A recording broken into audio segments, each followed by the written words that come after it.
बंदी छोड़ सतगुरु रामपाल जी परमेश्वर जी की जय हो।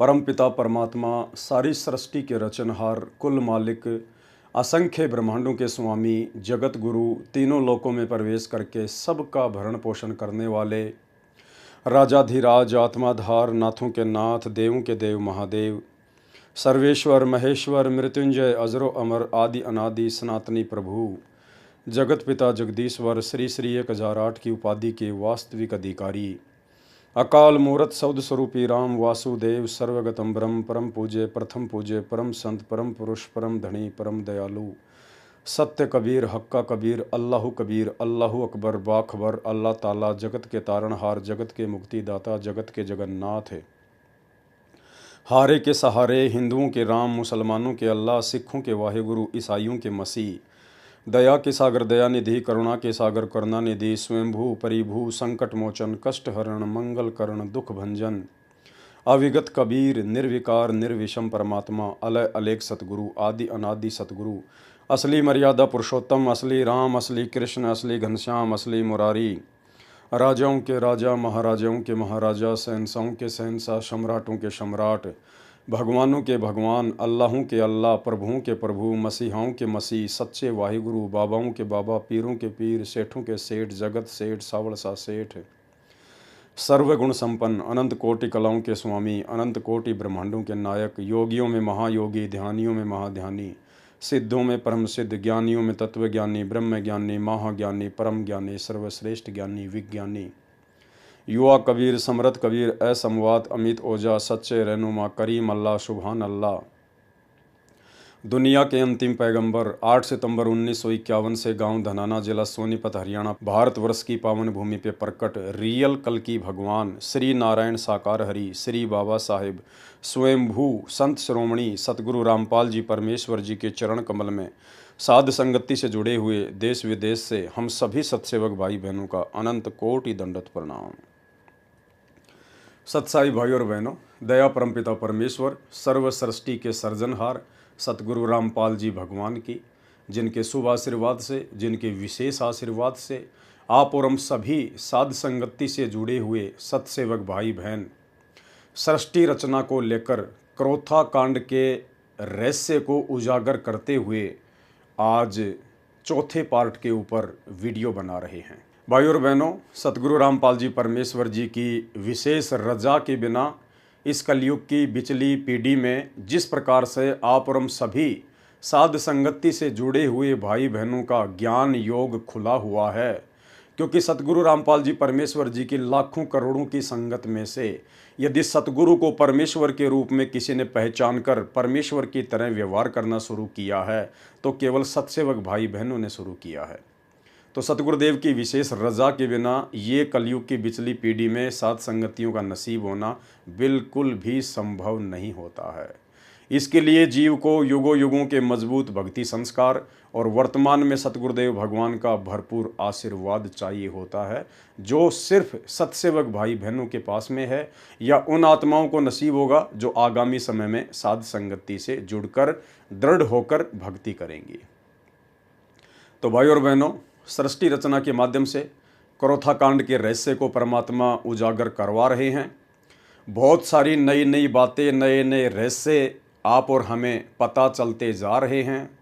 कौन कौन सी वो गलतियां हैं जिन गलतियों के करने से परमात्मा के मार्ग में बाधा उत्पन्न होती है और स्वयं भी आत्मा भक्ति मार्ग से कोसों दूर हो जाती है, और किस प्रकार से हम सावधान होकर परमेश्वर की भक्ति करें, ये तमाम जानकारियां हमें उपलब्ध हो रही हैं। भाई और बहनों, सन 2008 के एक सत्संग में सतगुरु रामपाल जी परमेश्वर जी ने बताया कि आज से 15 साल पहले यानी सन 2000 से पहले जितनी भी आत्माएं जुड़ी थी, वो आत्माएं ज्ञान को आधार बनाकर नहीं जुड़ी थी। वो केवल देखा देखी में जुड़ी थी, एक दूसरे भक्तों के सुखों को देखकर जुड़ी थी। एक व्यक्ति जो महादुखी था, सतगुरु से उपदेश प्राप्त किया, सतगुरु ने अपने कोटे से उसको लाभ दिया, उसको जीवन दान दिया, उसके बाद उसने ढिंढोरा पीटना शुरू कर दिया अपने गुरुदेव की महिमा का। उसके सुखों को देखकर उसके रिश्तेदार जुड़े, उसके आड़ोसी पड़ोसी जुड़े। इस प्रकार से सतगुरु रामपाल जी भगवान के मार्ग में सन 1994 से सन 2005 तक संगत जुड़ी थी। परंतु वो संगत ज्ञान आधार से बिल्कुल भी कोई निर्णय नहीं ले पा रही थी, केवल अन्य संतों और पंथों की भांति देखा देखी में भक्ति मार्ग पर लगी हुई थी। आगे बढ़े उससे पहले ये छोटा सा वीडियो। विचार करना पुण्यात्माओं, ये काल हमारे साथ कितना धोखा किए हुए है। आज से जो 15 साल पहले लगे थे 100-200 परिवार, अब उनमें से मेरे ख्याल में 10% उस लगन से 10% लगे हुए, बाकी ढीले पड़ गए क्योंकि उनका सुख गणे हो गए। वो तो माया चाव थे, उनको ज्ञान था को नहीं, क्योंकि दास को भी परमात्मा ने या ज्ञान योग नहीं खोला था जब तक, क्योंकि इस ज्ञान को परमात्मा ने बैन ला रखा था कि अभी इसको प्रचार नहीं करना। क्योंकि जैसे ये ज्ञान तो दास बताता था, गांव गांव में जाकर सत्संग किया करता था, लेकिन कबीर परमेश्वर जी की वाणी से ही ये यूं का यूं बताया करता था कि ब्रह्मा विष्णु महेश की ये स्थिति है, दुर्गा की ये स्थिति है। लेकिन आम व्यक्ति का विश्वास नहीं होता, जो हमारे शिष्य थे उनका विश्वास ना होता कि ठीक है, उनको लाभ हो रहे थे, परमात्मा के नाम लेते उनके सारे संकट दूर होने लगे थे, इसलिए शिष्य तो बनने शुरू हो गए थे। क्योंकि ये जो मंत्र है, इस मंत्र का जाप पूरे विश्वास लगन के साथ जो व्यक्ति करता है, उसको ज्ञान है या ना है। जैसे डॉक्टर कोई दवाई देता है, औषधि देता है, मरीज खा लेता है, तो उसको नहीं पता इसमें कौन सा केमिकल है, कौन सा साल्ट है, तो वह दवाई अंदर गई, लाभ तो करेगी। तो ऐसे जो पुराने समय में जो भक्त लगे थे, उनको लाभ तो नरे हो गए, क्योंकि वो हमारे संग में ज्यादा रहते थे। जहां भी कहीं पाठ होता था वो सारे ही वहां आ जाते थे कि उनका सुख गणे होया करते। कुछ दिनों के बाद फिर वो अच्छे सुखी हो गए, घर में सुख हो गया, सारे लाभ होने लग गए। तो फिर हमने आश्रम करौथा में डेरा डाल लिया, वहां भी कुछ दिन आए, फिर ढीले पड़ गए, फिर संगत ज्यादा होती रही, ऐसे वो पीछे हट गए। तो कहने का भाव ये है कि एक समय ऐसा आता, वो हमसे दूर नहीं है, वो हमारे को ये भी नहीं है कि हम गुरु जी से दूर हो गए, लेकिन वो कमजोर पड़ गए और एक दिन ऐसी स्थिति आ जाएगी। वो तो भाई और बहनों, गुरुदेव भगवान के मुख कमल से आपने सुन लिया, और यही कारण था भाई और बहनों करौथा कांड का। करौथा कांड के समय जितने भी सेवादार सतगुरु के समीप रहा करते थे, आश्रम में रहा करते थे, वे सभी आत्माएं ज्ञान आधार से नहीं जुड़ी हुई थी, केवल देखा देखी में जुड़ी हुई थी। इसलिए मर्यादा भी तोड़ती रहती थी, जिस कारण से काल का दाव लगता रहता था। और यही कारण था कि उन्होंने अपनी तरफ से सतगुरु को मानुष मानकर उनको सलाह दी, जिसके आधार से करौथा आश्रम बनाया गया। और एक जीव की सलाह के ऊपर जब कोई काम होता है परमात्मा के मार्ग में, तो वो काम कभी सफल नहीं होता है।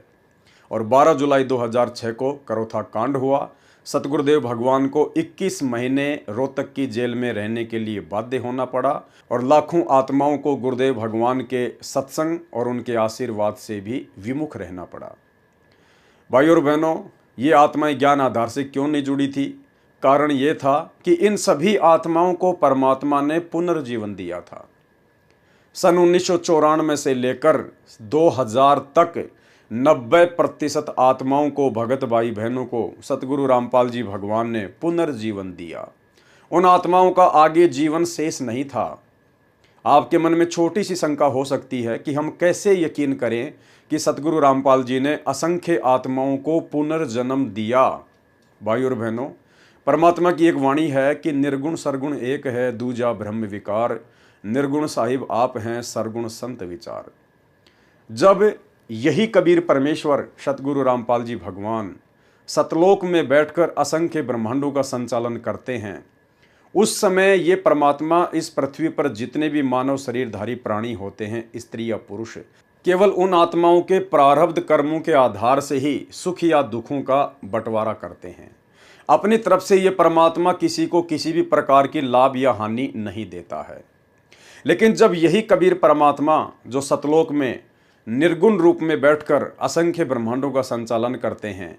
और जब ये सतगुरु की भूमिका करने के लिए अपने तेजोमय रूप को, नूरी रूप को हल्का करते हुए जब एक मानव सदृश रूप बनाकर परमात्मा धरती पर प्रकट होते हैं संत रूप में, सतगुरु रूप में, उस समय जितनी भी आत्माएं इनकी शरण में आती हैं केवल उन्हीं आत्माओं को परमात्मा प्रारब्ध से अधिक देता है, भाग्य से ज़्यादा भी दे सकता है, क्योंकि भक्ति का एडमिन यही कबीर परमात्मा है। बात सुनो, बंदी छोड़ भगवान की शरण में विधिवत लाओ उसको और नाम जुआओ। और पहले उसने नाम लिया था पर बीच में उसने अपना वो साधना छोड़ दी मारे वाली और लग गया करने। फिर उसको कुछ तकलीफ होगी बाद में, तो मैं बोला उसको दोबारा तो उपदेश लेना पड़ेगा। वो दोनों इतनी फूट फूट कर रोने लगी, वो लड़का भी रोने लग गया छोटा सा। जो बोले जी छोरा, जो बोला विक्रम तक मेरा पिताजी मरेगा और मन ने करनी मुझसे उठानी पड़ेगी माई को, पेट को नहीं खाते। लोग क्या कहते मारा भी कालजा बैठ गया, कितना बुरी तरह रोया हम दोनों के दोनों घर पे। मैं बोला भी उसको लाओ यहाँ पे, और अपना दिल रखने खातिर मैंने उनको भाई सात कामना अपने कबीर भगवान के आधार पर दी कि वे चिंता न करें, ये नहीं मरेगा।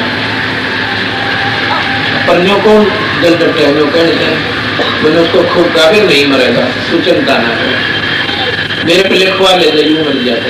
मैंने यहाँ तक कह दिया पर कोई ना बेटा मेरा जो बोले जी आपके साथ छोड़ना कि 15 जनवरी 1999 3 हाथ रेखाएं देखने वालों ने धरती के 15 जनवरी के बाद ऐसा जीवन नहीं है। अब हम उन हाथ देखने गड़ा पक्का माने, उसने जो कह दिया फाइनल है। और तीनों ने कह दिया, एक ने भी कोई ना फिर गुंजाइश भी नहीं रहती, बात भी सच्ची से। पर कबीर साहब के अंदर हो सकती है कर्म की रेख न बदल दे, जब आत्मा तो इसके तरनाम रो आदमी पड़े करे लल्लो पत्तो करनी है कि कोई ना सुने। अब वो तो था उनका, उसने नाम दोबारा लिया, अन्य बोली थी आप इसमें साक्षर आए। ये 3 जनवरी की बात से तो बोले 15 जनवरी लास्ट लिख रखी है, ये सेवा कर देगा आपके पास, कहा जा भाई देखी जाएगी। उसने नाम दे दिया, हमारे साथ रहने लायक। जब आ गई 14 जनवरी रोटी खानी छोड़ दी, खावत पहले हम इसी था बेचारा, इतनी बुरी पीड़ा है यहाँ पर गले में और सारे शरीर में कापड़ लगी। 14 जनवरी जब आई रोटी खानी छोड़ी, मैं बोला भाई कृष्ण खाना खा लिया? अब जी खा लिया। मतलब ऐसे बोला, वो तो जिसका सत्संग चल रहा था उन्होंने बोला जी भोजन नहीं खा, बगदिनियों का नहीं उठ का आया थाली पर। और बाद जिसका दिन कर रखा मरने का किसी रोटी खाई नहीं। बात भी सच्ची है, देखो जिसका ना बीता वो तो कुछ भी कह दो, पर जिसकी ना सुना सुनी होगी नहीं कहानी पसीने आ जाएंगे। मैं बोला भाई तो मेरे कहती आधी रोटी खा ले। मुश्किल से उसने 15 मिनट बाद टूक अंदर गया, उसको बोला सेब खा ले। बोला तो मना अच्छी नहीं लगी। अच्छा भाई 15 जनवरी आ गई, चाय भी नहीं पीवा। 15 जनवरी आ गई, उस दिन हम वही थे, मध्य का दिन था। वह 15 भी पूरी होगी, मतलब फिर 16 भी पूरी होगी, 17 भी चली गई, 18 तारीख ने बोला जी भी नहीं मरता मैं, नो करके क्यों ही लिखे होता है? बोला जी बस ये भी नहीं मरता। 15 तारीख थी मेरी, ईद उसने देख लिया, दूसरी 15 जनवरी की आश्रम में काम करे, नो का जीव सर कोई तकलीफ नहीं। उसके बाद कौन सतगुरुदेव ये सेवा करते का फोटो उतर है, इसका आत्मा की सूट ले रहा है, क्रिया करनी ले रहा है, ये वहां आश्रम में सेवा कर रहा है। कौन सतगुरुदेव। तो इस प्रकार ये पूर्ण परमात्मा है, अनंत कोटि ब्रह्मांड के भगवान से। अब इन बातों का हमने ये सारा क्यों लेना पड़ रहा है, एडवर्टाइजमेंट क्यों करनी पड़े सर? इसलिए कि ये सुखता है मुफ्त का, ये हमारा उद्देश्य नहीं है। कि हम ये छू मंत्र करते आ जाएं। तो भाई और बहनों, जितनी भी आत्मा सन 1994 से लेकर 2000 तक सतगुरु रामपाल जी परमेश्वर जी की शरण में आई, उनमें से 90% जो आत्माएं थी वो महादुखी थी, उनके ऊपर महाकष्ट थे। किसी को तो डॉक्टर ने बिल्कुल जवाब दे दिया था कि बस अब आपका जीवन शेष नहीं है। किसी को भूत और प्रेतों का साया इतना भयंकर था कि वो हर जगह से दुखी होकर अंत में घर पर थक हार कर बैठ गए थे कि अब तो मरना ही शेष है। उन सभी आत्माओं को जब सतगुरु रामपाल जी परमेश्वर जी के बारे में पता चला तो वो आत्मा अपने संकट निवारण के लिए सतगुरु की शरण में गई, और सतगुरु की शरण में जाते ही उन आत्माओं को तुरंत लाभ होने शुरू हो गए, चाहे वो शरीर से संबंधित हो या चाहे व्यवसाय से संबंधित हो, और उन आत्माओं को फिर पुनर्जीवन मिला। अब भाई और बहनों, सतगुरु की शरण में आने के बाद पुनर्जीवन कैसे मिला? क्योंकि जिस समय वो आत्मा सतगुरु की शरण में आई उससे पहले वो हर जगह भटक चुकी थी, हर प्रकार से वो टूट चुकी थी कि अब जीवन शेष नहीं है। यदि उनका जीवन शेष होता तो भाई और बहनों, उन आत्माओं को जहां भी वो हॉस्पिटल में थी तो वहां से उनको राहत मिल जाती। वो जिस भी जादू जंत्र वाले के पास जा रहे थे, शाणे या टोटके करने वालों के पास जा रहे थे, वहां से उनको राहत मिल जानी थी। लेकिन ना उनको हॉस्पिटल से राहत मिली, ना उनको किसी जंत्र मंत्र वाले से राहत मिली। क्यों नहीं मिली? क्योंकि उनके पिछले भक्ति पुण्य समाप्त हो चुके थे, उनके पास में पिछला भक्ति धन शेष नहीं था। उनकी बैटरी जो अध्यात्म वाली बैटरी है, जो दान पुण्य और भक्ति वाली बैटरी है, वो बिल्कुल डिस्चार्ज होने की कगार पर थी। अगर उनका जीवन शेष होता तो भाई और बहनों, परमात्मा ने जो विधान बना रखा है, जब भी किसी आत्मा के ऊपर कोई आपत्ति आती है और जब वो आत्मा परमेश्वर को पुकारती है, भले वो किसी की भी भक्ति कर रही है, लेकिन आत्मा से जब वो अपने परमात्मा को पुकारती है तो गुरुदेव भगवान ने, इस कबीर परमात्मा ने एक सिस्टम बना रखा है। उस आत्मा की पुकार सर्वप्रथम धर्मराज के दरबार में जाती है।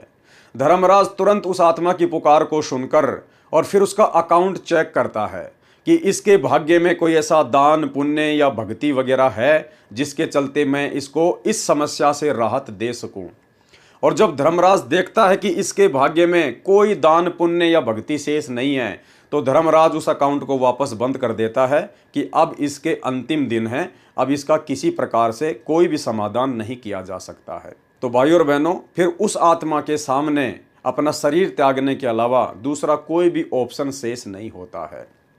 और वही आत्मा यदि किसी संत की शरण में आ जाती है, जो पूर्ण संत है, जो स्वयं कबीर परमात्मा है, क्योंकि पूर्ण संत की भूमिका केवल स्वयं कबीर भगवान ही निभाते हैं, अन्यथा धरती पर कोई पूर्ण संत नहीं हो सकता।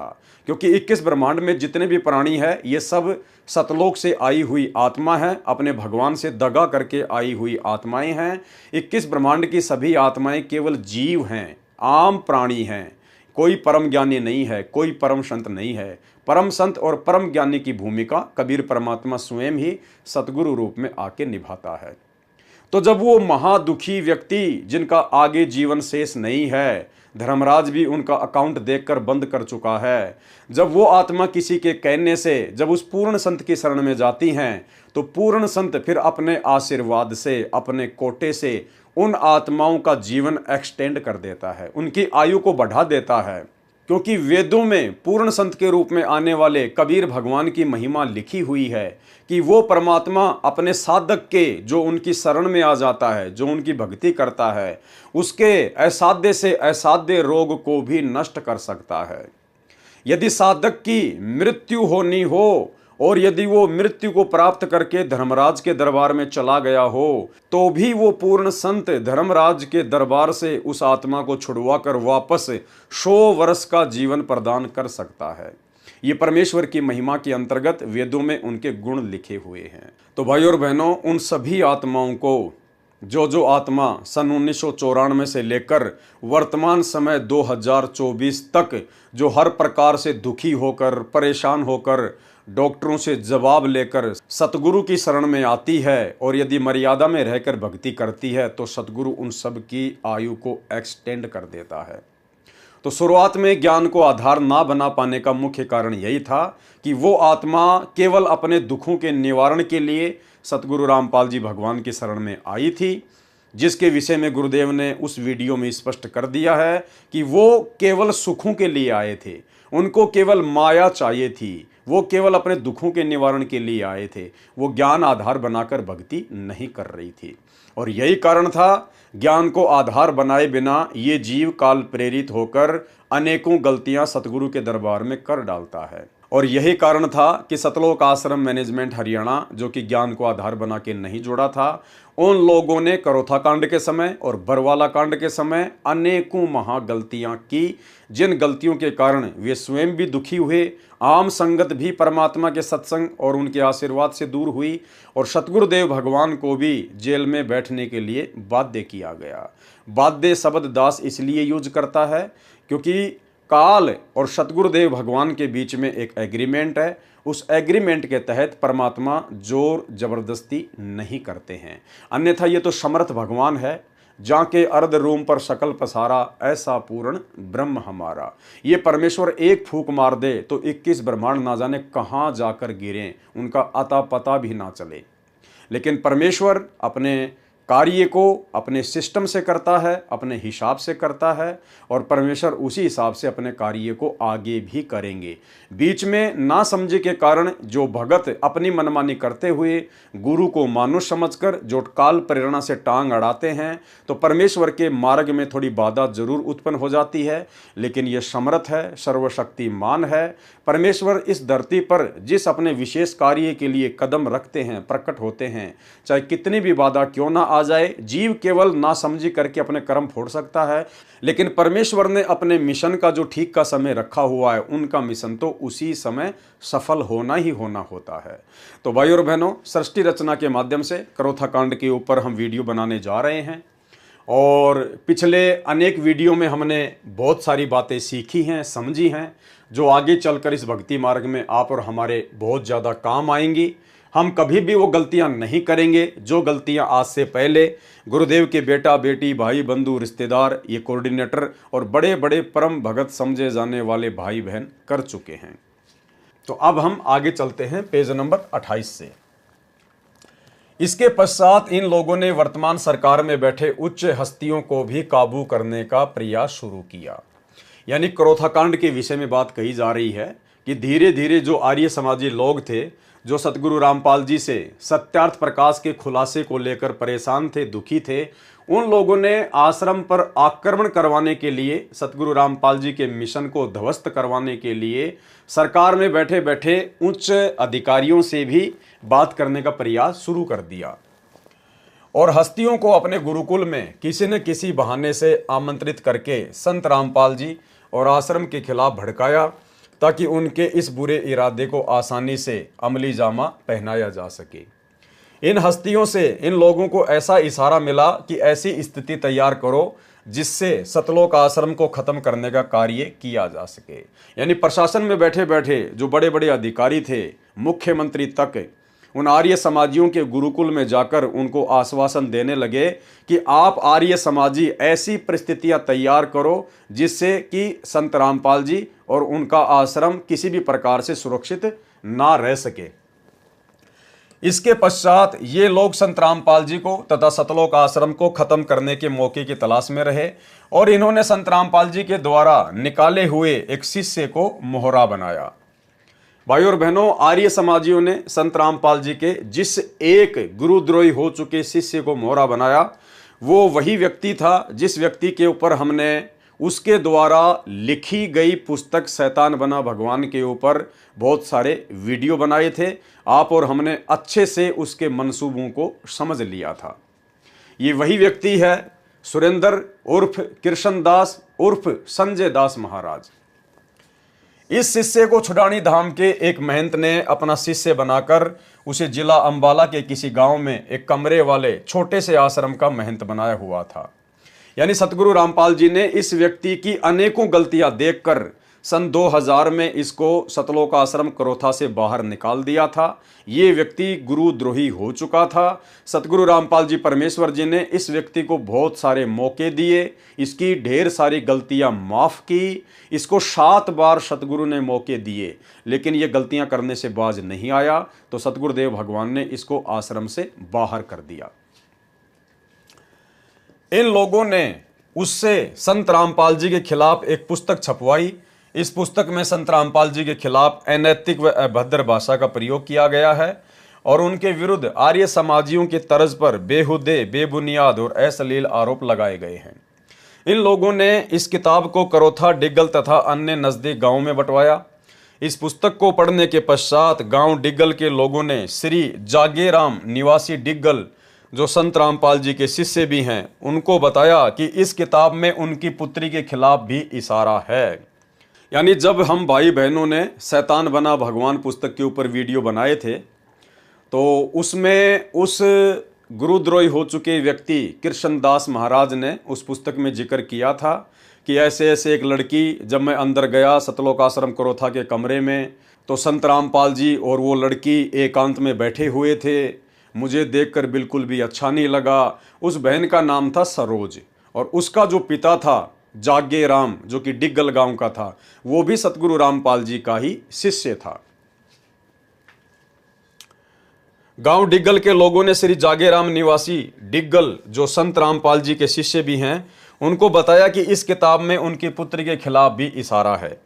श्री जागेराम ने इस किताब की एक प्रति प्राप्त की और अपने परिवार के सदस्यों के साथ विचार विमर्श किया।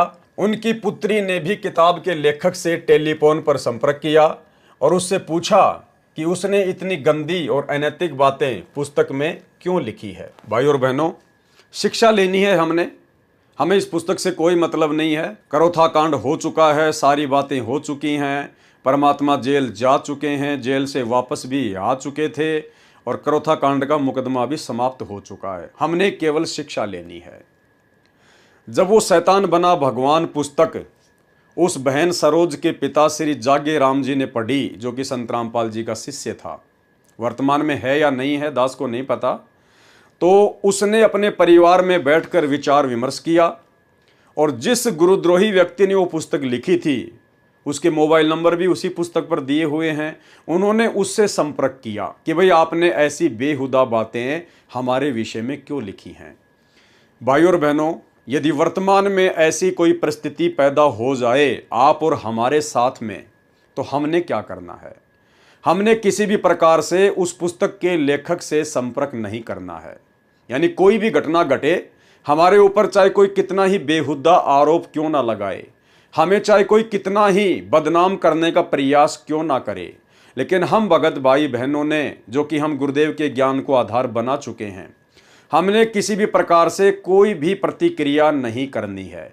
जब हमें पता है कि हम दूध के धुले हुए हैं, परमात्मा कहते हैं कि भक्ति बीज बिन से नहीं, आय पड़े सो झोल, और जय सोना बिष्टा पड़े तो घटे न ताको मोल। सोने को यदि लैट्रिन में डाल दिया जाए तो उसकी कीमत में कोई फर्क नहीं पड़ता है।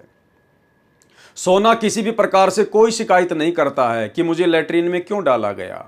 तो भाई और बहनों, इसी प्रकार यदि भगत अपने आप में साफ सुथरा है, उसने किसी प्रकार की कोई गलती नहीं की है, तो भगत ने उन बेहुद्दा बातों को अपने दिलो दिमाग पर नहीं लेना चाहिए। काल तो यही चाहता है कि मैं इनके हृदय में अशांति पैदा कर दूं, इनको भक्ति और भगवान से दूर कर दूं, इनको मानसिक परेशानियां दे दूं। तो आप और हमारे सामने यदि निकट भविष्य में इस प्रकार की कोई घटना घटित होती है किसी के भी माध्यम से, तो भाई और बहनों, हमने किसी भी प्रकार की कोई भी प्रतिक्रिया नहीं देनी है। कोई व्यक्ति हमारे खिलाफ कितना गंदा बोलता है, कितना ही बेहुदा बोलता है, हमने किसी प्रकार की कोई प्रतिक्रिया नहीं देनी है। परमात्मा कहते हैं राम किसी को मारे नहीं, मारे तो हत्यारा राम, अपने आप ही मर जाएंगे कर कर खोटे काम। और गुरुदेव ने एक भगत के लिए आदेश दिया है अपनी वाणी में कि जो तोकू काटा बोवे वाको बोतू फूल, और तोहे फूल के फूल है वाको है त्रिशूल। समय आने पर जो गलत होगा उसे उसकी सजा अवश्य मिलेगी। तो हम भाई बहनों ने कोई प्रतिक्रिया किसी प्रकार की नहीं करनी है। इसी प्रकार इन भाई बहनों ने, श्रीमान जागेराम जी ने और उनकी पुत्री सरोज देवी ने जो कि दोनों ही सतगुरु रामपाल जी के शिष्य थे, तो इन्होंने किसी भी प्रकार की कोई प्रतिक्रिया उस समय नहीं देनी चाहिए थी। और यदि इनको कोई दिक्कत थी तो इन्होंने अपने गुरुदेव भगवान से संपर्क करना था, क्योंकि आप लोगों से पहले तो आपके गुरुदेव को निराधार रूप से उस पुस्तक में उस गुरुद्रोही व्यक्ति के द्वारा बदनाम करने का कुप्रयास किया गया है। जब आपके गुरुदेव ने कोई प्रतिक्रिया नहीं दी तो भाई और बहनों, आप तो गुरुदेव के भगत हैं, आपने भला क्यों प्रतिक्रिया दी? क्यों आपने उस व्यक्ति से संपर्क साधा? क्यों आपने उस व्यक्ति से जानना चाहा कि आपने हमारे विषय में ऐसा क्यों लिखा है? यदि आप इस प्रकार की प्रतिक्रिया देते हैं तो कहीं ना कहीं ये आपके ज्ञान की कमी है, क्योंकि आप अपनी उस बेइज्जती को सहन नहीं कर पा रहे हैं। और भक्ति मार्ग में भगत की ना कोई इज्जत होती है, ना कोई बेइज्जती होती है। भले भगत की कोई बेइज्जती करे, भगत को कोई फर्क नहीं पड़ता है, क्योंकि भगत मिट्टी होता है। और यदि भगत को कोई इज्जत दे तो भगत को मान बढ़ाई में नहीं आना चाहिए, क्योंकि इज्जत इस जीव की सबसे बड़ी दुश्मन है। एक सत्संग में गुरुदेव भगवान ने बताया कि यदि किसी गोरी लड़की को, जिसका गोरा रंग है, उसको यदि कोई काली काली काली काली बोले कि ए काली इधर आ, तो वो लड़की बुरा नहीं मानती है, क्योंकि उसको पता है कि मैं तो गोरी हूं और ये मुझे काली कह रहा है, तो या तो ये अंधा है या फिर ये नशे में है, तो वो बेटी बुरा नहीं मानती है। और यदि किसी काली लड़की को कह दिया जाए ए काली, तो वो तुरंत बुरा मान जाएगी।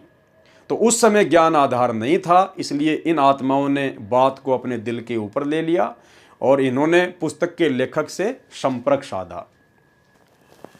उनकी पुत्री ने भी किताब के लेखक से टेलीफोन पर संपर्क किया और उससे पूछा कि उसने इतनी गंदी और अनैतिक बातें पुस्तक में क्यों लिखी है। लेखक श्री कृष्णदास उर्फ संजय ने उसको इस बारे में बातचीत करने के लिए दयालदास कोठी आश्रम छुडानी में आकर बात करने को कहा। वह अपने माता पिता और पुत्र के साथ बात करने के लिए छुडानी आश्रम पहुंचे। भाई और बहनों, उसके बाद वो बहन बिना अपने गुरुदेव भगवान से विचार विमर्श किए, बिना उनकी आज्ञा लिए, वो लड़की अपने पिता के साथ और अपने बेटे के साथ में छुडानी आश्रम में चली जाती है, जहां पर उसको उस गुरुद्रोही व्यक्ति ने बुलवाया था। छुडानी पहुंचकर जैसे ही बातचीत शुरू हुई, छुडानी आश्रम के लोगों ने तथा उस पुस्तक के लेखक ने अभद्र भाषा में बोलना शुरू कर दिया। देखो भाई और बहनों, जैसी क्रिया वैसी प्रतिक्रिया। उस भगत जागेराम और उसकी बेटी सरोज के द्वारा उस व्यक्ति से बातचीत करने के लिए छुडानी आश्रम में जाना बिल्कुल भी न्याय संगत नहीं था और उसकी वैसी ही प्रतिक्रिया हो गई, क्योंकि जो व्यक्ति आपके विषय में पहले से ही अभद्र बातें लिख रहा है, वो आपके साथ में कौन सा अच्छा बर्ताव करेगा। और वहाँ पर लड़ाई झगड़ा हो गया, मारपीट की नौबत आ गई और काफ़ी कुछ वहाँ पर हुआ। छुडानी पहुँचकर जैसे ही बातचीत शुरू हुई, छुडानी आश्रम के लोगों ने तथा उस पुस्तक के लेखक ने अभद्र भाषा में बोलना शुरू कर दिया और हाथापाई पर उतर आए। उन्होंने उस बहन के साथ भी दुर्व्यवहार किया और उसके कपड़े फाड़ दिए, वह छाती में हाथ मारकर धकेल दिया। किसी न किसी तरह वे बचकर भागे और दुल्हेड़ा गांव की पुलिस चौकी पर पहुंचकर इस मामले की रिपोर्ट दर्ज करवाने को कहा। पुलिस चौकी में उनको 2 घंटे बैठाए रखा और रिपोर्ट दर्ज नहीं की और बाद में उनको बताया कि वो छुडानी गांव में जा रहे हैं, क्योंकि कुछ लोगों ने छुडानी आश्रम में रहने वालों को पीटा है। छुडानी आश्रम के षड्यंत्र को भांपते हुए उन्होंने पुलिस चौकी को छोड़ दिया और पुलिस अधीक्षक झज्जर के कार्यालय में पहुंचे। वहां पर पुलिस अधीक्षक उपस्थित नहीं थे, इसलिए वो पुलिस अधीक्षक के निवास स्थान पर भी अपनी बात कहने के लिए गए। पुलिस अधीक्षक घर पर भी नहीं मिले। इसी बीच किसी ने उनको सलाह दी कि वो अस्पताल में अपनी डॉक्टरी जांच करवाए। उसके पश्चात वो सिविल अस्पताल डीगल पहुंचे और डॉक्टरी जांच करवाई और MLR की प्राप्त की। और उसके बाद क्या होता है भाई और बहनों, सतलोक आश्रम करोथा का मैनेजमेंट एक गाड़ी में भरकर छुडानी आश्रम में जाता है, वहां पर मारपीट करके आता है, जिसका मुकदमा फिर आगे चलकर सतगुरु रामपाल जी भगवान पर लगा दिया जाता है। अगले दिन वो फिर पुलिस अधीक्षक कार्यालय में छुडानी आश्रम के लोगों के खिलाफ केस दर्ज करवाने के लिए गए और वहां उनको पता लगा कि उनको तथा सतलोक आश्रम के भक्तों के खिलाफ एक FIR दर्ज हो चुकी थी। पुलिस अधीक्षक झज्जर ने उनकी दरखास्त लेकर DSP बहादुरगढ़ के पास जाकर अपने बयान दर्ज करवाने को कहा। DSP बहादुरगढ़ ने उनके बयान दर्ज करने के पश्चात उनको ये आश्वासन दिया कि 1 या 2 दिन में FIR दर्ज हो जाएगी। लेकिन एफआईआर दर्ज नहीं की गई। एफआईआर दर्ज करवाने के लिए पुलिस अधीक्षक व उपायुक्त झज्जर से भी दोबारा प्रार्थना की गई, लेकिन उनको भी परिणाम नहीं निकला। उसके पश्चात आईजी रोहतक रेंज से भी मिलकर प्रार्थना की गई, लेकिन फिर भी छुडानी आश्रम के निवासियों के खिलाफ एफआईआर दर्ज नहीं की गई। लेकिन इसी बीच आर्य समाजी तथा कथित महंतों संतों ने जिला प्रशासन के आशीर्वाद से सतलोक आश्रम को नष्ट करने का षड्यंत्र रचना शुरू कर दिया। उन्होंने विभिन्न गांवों के असामाजिक तत्वों को इकट्ठा करना शुरू कर दिया और विशेषकर संत रामपाल जी के खिलाफ लोगों को भड़काना शुरू कर दिया। झज्जर पुलिस ने भी सतलोक आश्रम के अनुयायियों की अंधाधुंध धरपकड़ शुरू कर दी। यहां तक कि पुलिस ने आश्रम के ऐसे 3 अनुयायियों को भी आश्रम के ट्यूबवेल से उठा लिया जो आश्रम में पीने के पानी का प्रबंध करने में व्यस्त थे। इन 3 अनुयायियों में से एक तो नाबालिग था। संत रामपाल जी के भगत इस विषय में पुलिस अधीक्षक व उपायुक्त झज्जर को भी मिले, लेकिन उन्होंने भी कोई कार्रवाई नहीं की। उस बहन का पति बहुत शराब पीता था, वही सरोज बहन जिसके खिलाफ उस पुस्तक में अभद्र बातें लिखी गई थी। उस बहन का पति बहुत शराब पीता था, फौज से सेवानिवृत्त था, पेंशन की शराब पी जाता था। गांव में 8 एकड़ जमीन है, उसको भी ठेके पर देकर प्राप्त राशि की शराब पी जाता था। ऐसे समय में उस बहन के पिता श्री जागेराम एलावत, जो गांव डिग्गल के गिने चुने प्रतिष्ठित परिवारों में से एक है, अपनी बेटी के घर का खर्चा चलाते थे तथा अपनी बेटी के गम को भुलाने तथा परमात्मा में आस्था बढ़ाने के लिए सतलोक आश्रम में साथ साथ लाया करते थे। उसी दौरान उस बहन को परमात्मा का अद्भुत करिश्मा हुआ। ध्यान से सुनना भाई और बहनों। उसके बाद में उस बहन के साथ में परमात्मा ने अनहोनी की। क्या कि उसके छोटे बेटे विक्की के दोनों गुर्दे बंद हो गए थे, अर्थात उसके बच्चे की दोनों किडनियों ने काम करना बंद कर दिया था। रोहतक के डॉक्टरों ने जवाब दे दिया था। परमात्मा कबीर जी की कृपा से लड़का विक्की बिना दवाई लिए स्वस्थ हो गया। ऋग्वेद मंडल 10 सूक्त 161 मंत्र 2 में यही प्रमाण है कि परमात्मा अपने सच्चे उपासक का असाध्य रोग ठीक करके 100 वर्ष की आयु प्रदान कर देता है। अब विचार करने की बात है और भाई और बहनों, ऐसे ऐसे प्रमाण आपको इस पुस्तक में देखने को मिल रहे हैं जिनका जीवन शेष नहीं था। उस बहन के लड़के विक्की का जीवन शेष नहीं था। धर्मराज के कागजों में उसकी आयु समाप्त हो चुकी थी, उसको केवल मरना ही था। उसके दोनों गुर्दे खराब हो चुके थे, लेकिन पूर्ण संत सतगुरु रामपाल जी भगवान की शरण में आए तो परमात्मा ने उसके दोनों गुर्दे ठीक कर दिए, उसको पुनर्जीवन प्रदान किया। तो ये बहुत ही विचारणीय विषय भाई और बहनों कि गुरुदेव भगवान के रहते सहते धरती पर, इस कबीर परमेश्वर के धरती पर प्रकट रहते सहते, और जिन्होंने सन 1994 से न जाने कितने असाध्य रोगों को ठीक किया, लोगों को जीवन दान दिया, आज उसी परम संत के आश्रम में, जिस परम संत ने जिन जिन लाखों आत्माओं को जीवन दान दिया असाध्य रोगों से, बिना किसी हॉस्पिटल के, बिना किसी इंजेक्शन के, बिना किसी मेडिसिन के, आज उसी परम संत के नाम से खोले जा रहे आश्रम में, उनके परिवार के द्वारा धनाना आश्रम में 3 एकड़ जमीन में इतना बड़ा हॉस्पिटल आखिर क्यों बनाया जा रहा है? सीधा सीधा मतलब यही है कि आज भी ये लोग सतगुरु रामपाल जी परमात्मा को नहीं समझ पा रहे हैं। आज भी सतलोक आश्रम मैनेजमेंट हरियाणा की अध्यात्म को लेके उतनी ही बुद्धि काम करती है जितना कि सन 1999 में सतलोक आश्रम करोथा वाले सेवादारों की बुद्धि काम करती थी। आज भी ये लोग गुरु को मानुष ही मानते हैं। अन्यथा भाई और बहनों, आश्रम में हॉस्पिटल खोलना तो एक प्रकार से परम संत की बेइज्जती करना है। अगर हॉस्पिटलों से ही रोग ठीक होना होता तो लोग दुखी होकर सतगुरु रामपाल जी की शरण में नहीं आते। उसके पश्चात बहन सरोज का अटूट विश्वास परमात्मा में हो गया। अधिक से अधिक समय सत्संग सुनने में लगाने लगी। उस गुरुद्रोही जैसे दुर्बुद्धि व्यक्तियों ने तो बहन मीराबाई जैसी भक्तमतियों को भी नहीं छोड़ा था। यदि सीता जी पत्नी श्री रामचंद्र भगवान वर्तमान में किसी आश्रम में अपने दुख के समय को व्यतीत करती है तो उस बागी जैसे वह आर्य समाजी कहलाने वाले तथा वर्तमान के मीडिया वालों को उस माता व ऋषि वाल्मीकि जी पर भी कीचड़ उछालने में कोई कसर नहीं छोड़ते।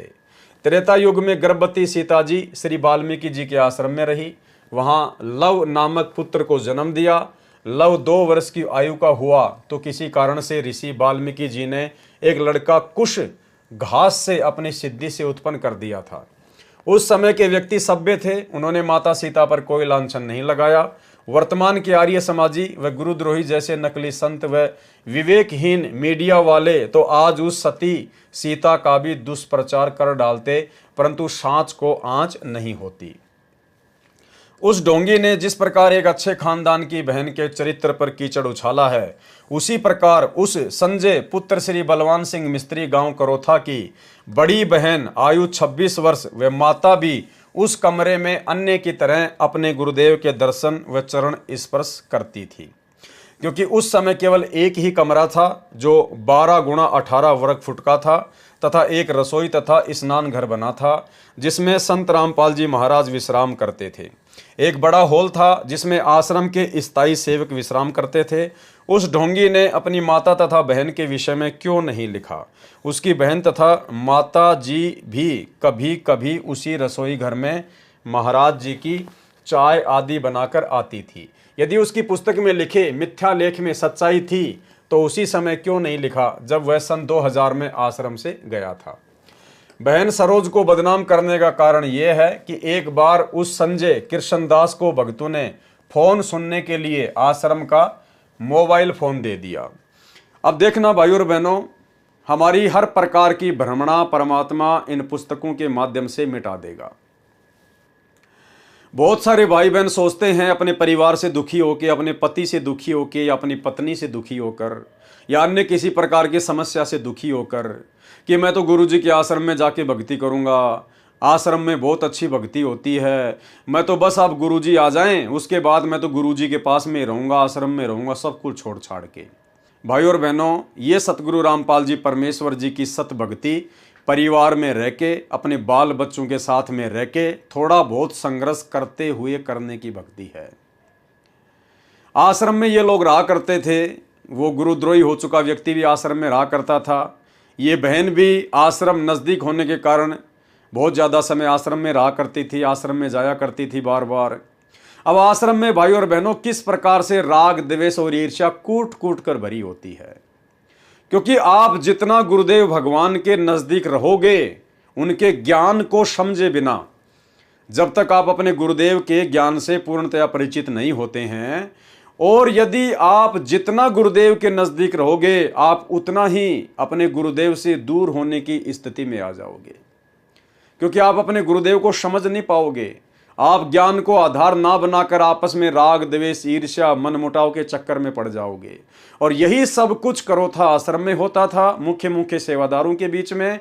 और भाई और बहनों, उससे भी ज़्यादा गंदगी गुरुदेव के परिवार ने, जब गुरुदेव ने सन 2010 में सतलोक आश्रम बरवाला खोला, उसके बाद इन लोगों ने आश्रम में पैदा कर डाली, जिसके विषय में गुरुदेव ने 2014 बरवाला कांड के बाद पुलिस को बयान भी दिए हैं कि आश्रम में गलत काम हुए, लेकिन वो मैंने नहीं किए, वो मुख्य सेवादारों ने किए। गुरुदेव ने अपने बयानों में सब कुछ जग जाहिर किया हुआ है, लेकिन सतलोक आश्रम मैनेजमेंट हरियाणा, गुरुदेव का परिवार पिछले 10 वर्षों से गुरुदेव भगवान के बयानों की फोटोकॉपी संगत में वायरल नहीं कर रहा है, क्योंकि गुरुदेव ने सीधा सीधा आरोप बरवाला कांड को लेकर सतलोक आश्रम मैनेजमेंट हरियाणा अर्थात राष्ट्रीय समाज सेवा समिति के ऊपर लगाया है। बहन सरोज को बदनाम करने का कारण यह है कि एक बार उस संजय उर्फ कृष्णदास को भक्तों ने फोन सुनने के लिए आश्रम का मोबाइल फोन दे दिया। उस महीने में 4000 रुपये मोबाइल बिल का खर्चा हुआ। संत रामपाल जी महाराज ने बिल देखकर पूछा कि इस बार इतना अधिक बिल कैसे आया है। पहले तो 1000 या 1200 रुपये ही बिल आता था। उस समय वह संजय कृष्णदास उपस्थित नहीं था। उस समय आश्रम में वो गुरुद्रोही व्यक्ति कृष्णदास नहीं था। बहन सरोज तथा 3 सेवक और संत रामपाल जी महाराज के पास बैठे थे। बहन सरोज ने कहा कि यह संजय तो अपने रिश्तेदारों के लिए विवाह के लिए गाड़ियां किराए के लिए आश्रम के फोन द्वारा बुक करवाता है। एक दिन मैंने अपने कानों से सुना और देखा, इसने 4 बार फोन किया। एक बार लगभग 10 व 15 मिनट बातें करता रहा। पूछ रहा था कि मामा जी क्या हाल चाल हैं, गाड़ियों की बुकिंग की चिंता मत करना, मैंने बुकिंग करवा दी है। एक दिन पहले मैं फिर उनसे बात करके समय आदि बता दूंगा। बहन सरोज ने कहा कि मैंने इसको उसी समय कहा था कि भाई तेरा ये कार्य अच्छा नहीं है। आश्रम के फ़ोन से रिश्तेदारों की गाड़ियां बुक करवा रहा है। वह बोला बहन आज ही प्रयोग किया है। देखो भाई और बहन, ये होता है राग द्वेष और ईर्ष्या। उनका पहले से ही मनमुटाव चल रहा था। बहन सरोज का, उस कृष्णदास का और अन्य सेवादारों का आपस में ज्ञान को आधार ना बनाने के चलते, मान बढ़ाई और अहंकार के चलते आपस में काफ़ी बातों को लेकर मनमुटाव चल ही रहा था। और उस बहन को फिर मौका मिल गया गुरुदेव भगवान के सामने जाकर उस गुरुद्रोही हो चुके व्यक्ति की शिकायत करने का। अन्यथा आप जी आश्रम में क्यों जाते हैं? अरे आश्रम में भगवान के दर्शन के लिए जाते हैं, भगवान की भक्ति के लिए जाते हैं। बैठकर आश्रम में अपना सुमरण करो, परमात्मा की चर्चा करो, मालिक की महिमा के शब्द गाओ। गुरुदेव भगवान के पास में जाके किसी की निंदा चुगली करने थोड़ी जाते हैं आश्रम में। अरे परमात्मा जाने, वो अंतर्यामी है, उसका काम जाने। आप क्यों किसी भगत के विषय में उल्टी सीधी बातें बता रहे हो? जिसके जैसे कर्म है, क्या परमात्मा से छुपे हुए हैं? क्या परमात्मा से छुप सकता है? नहीं छुप सकता।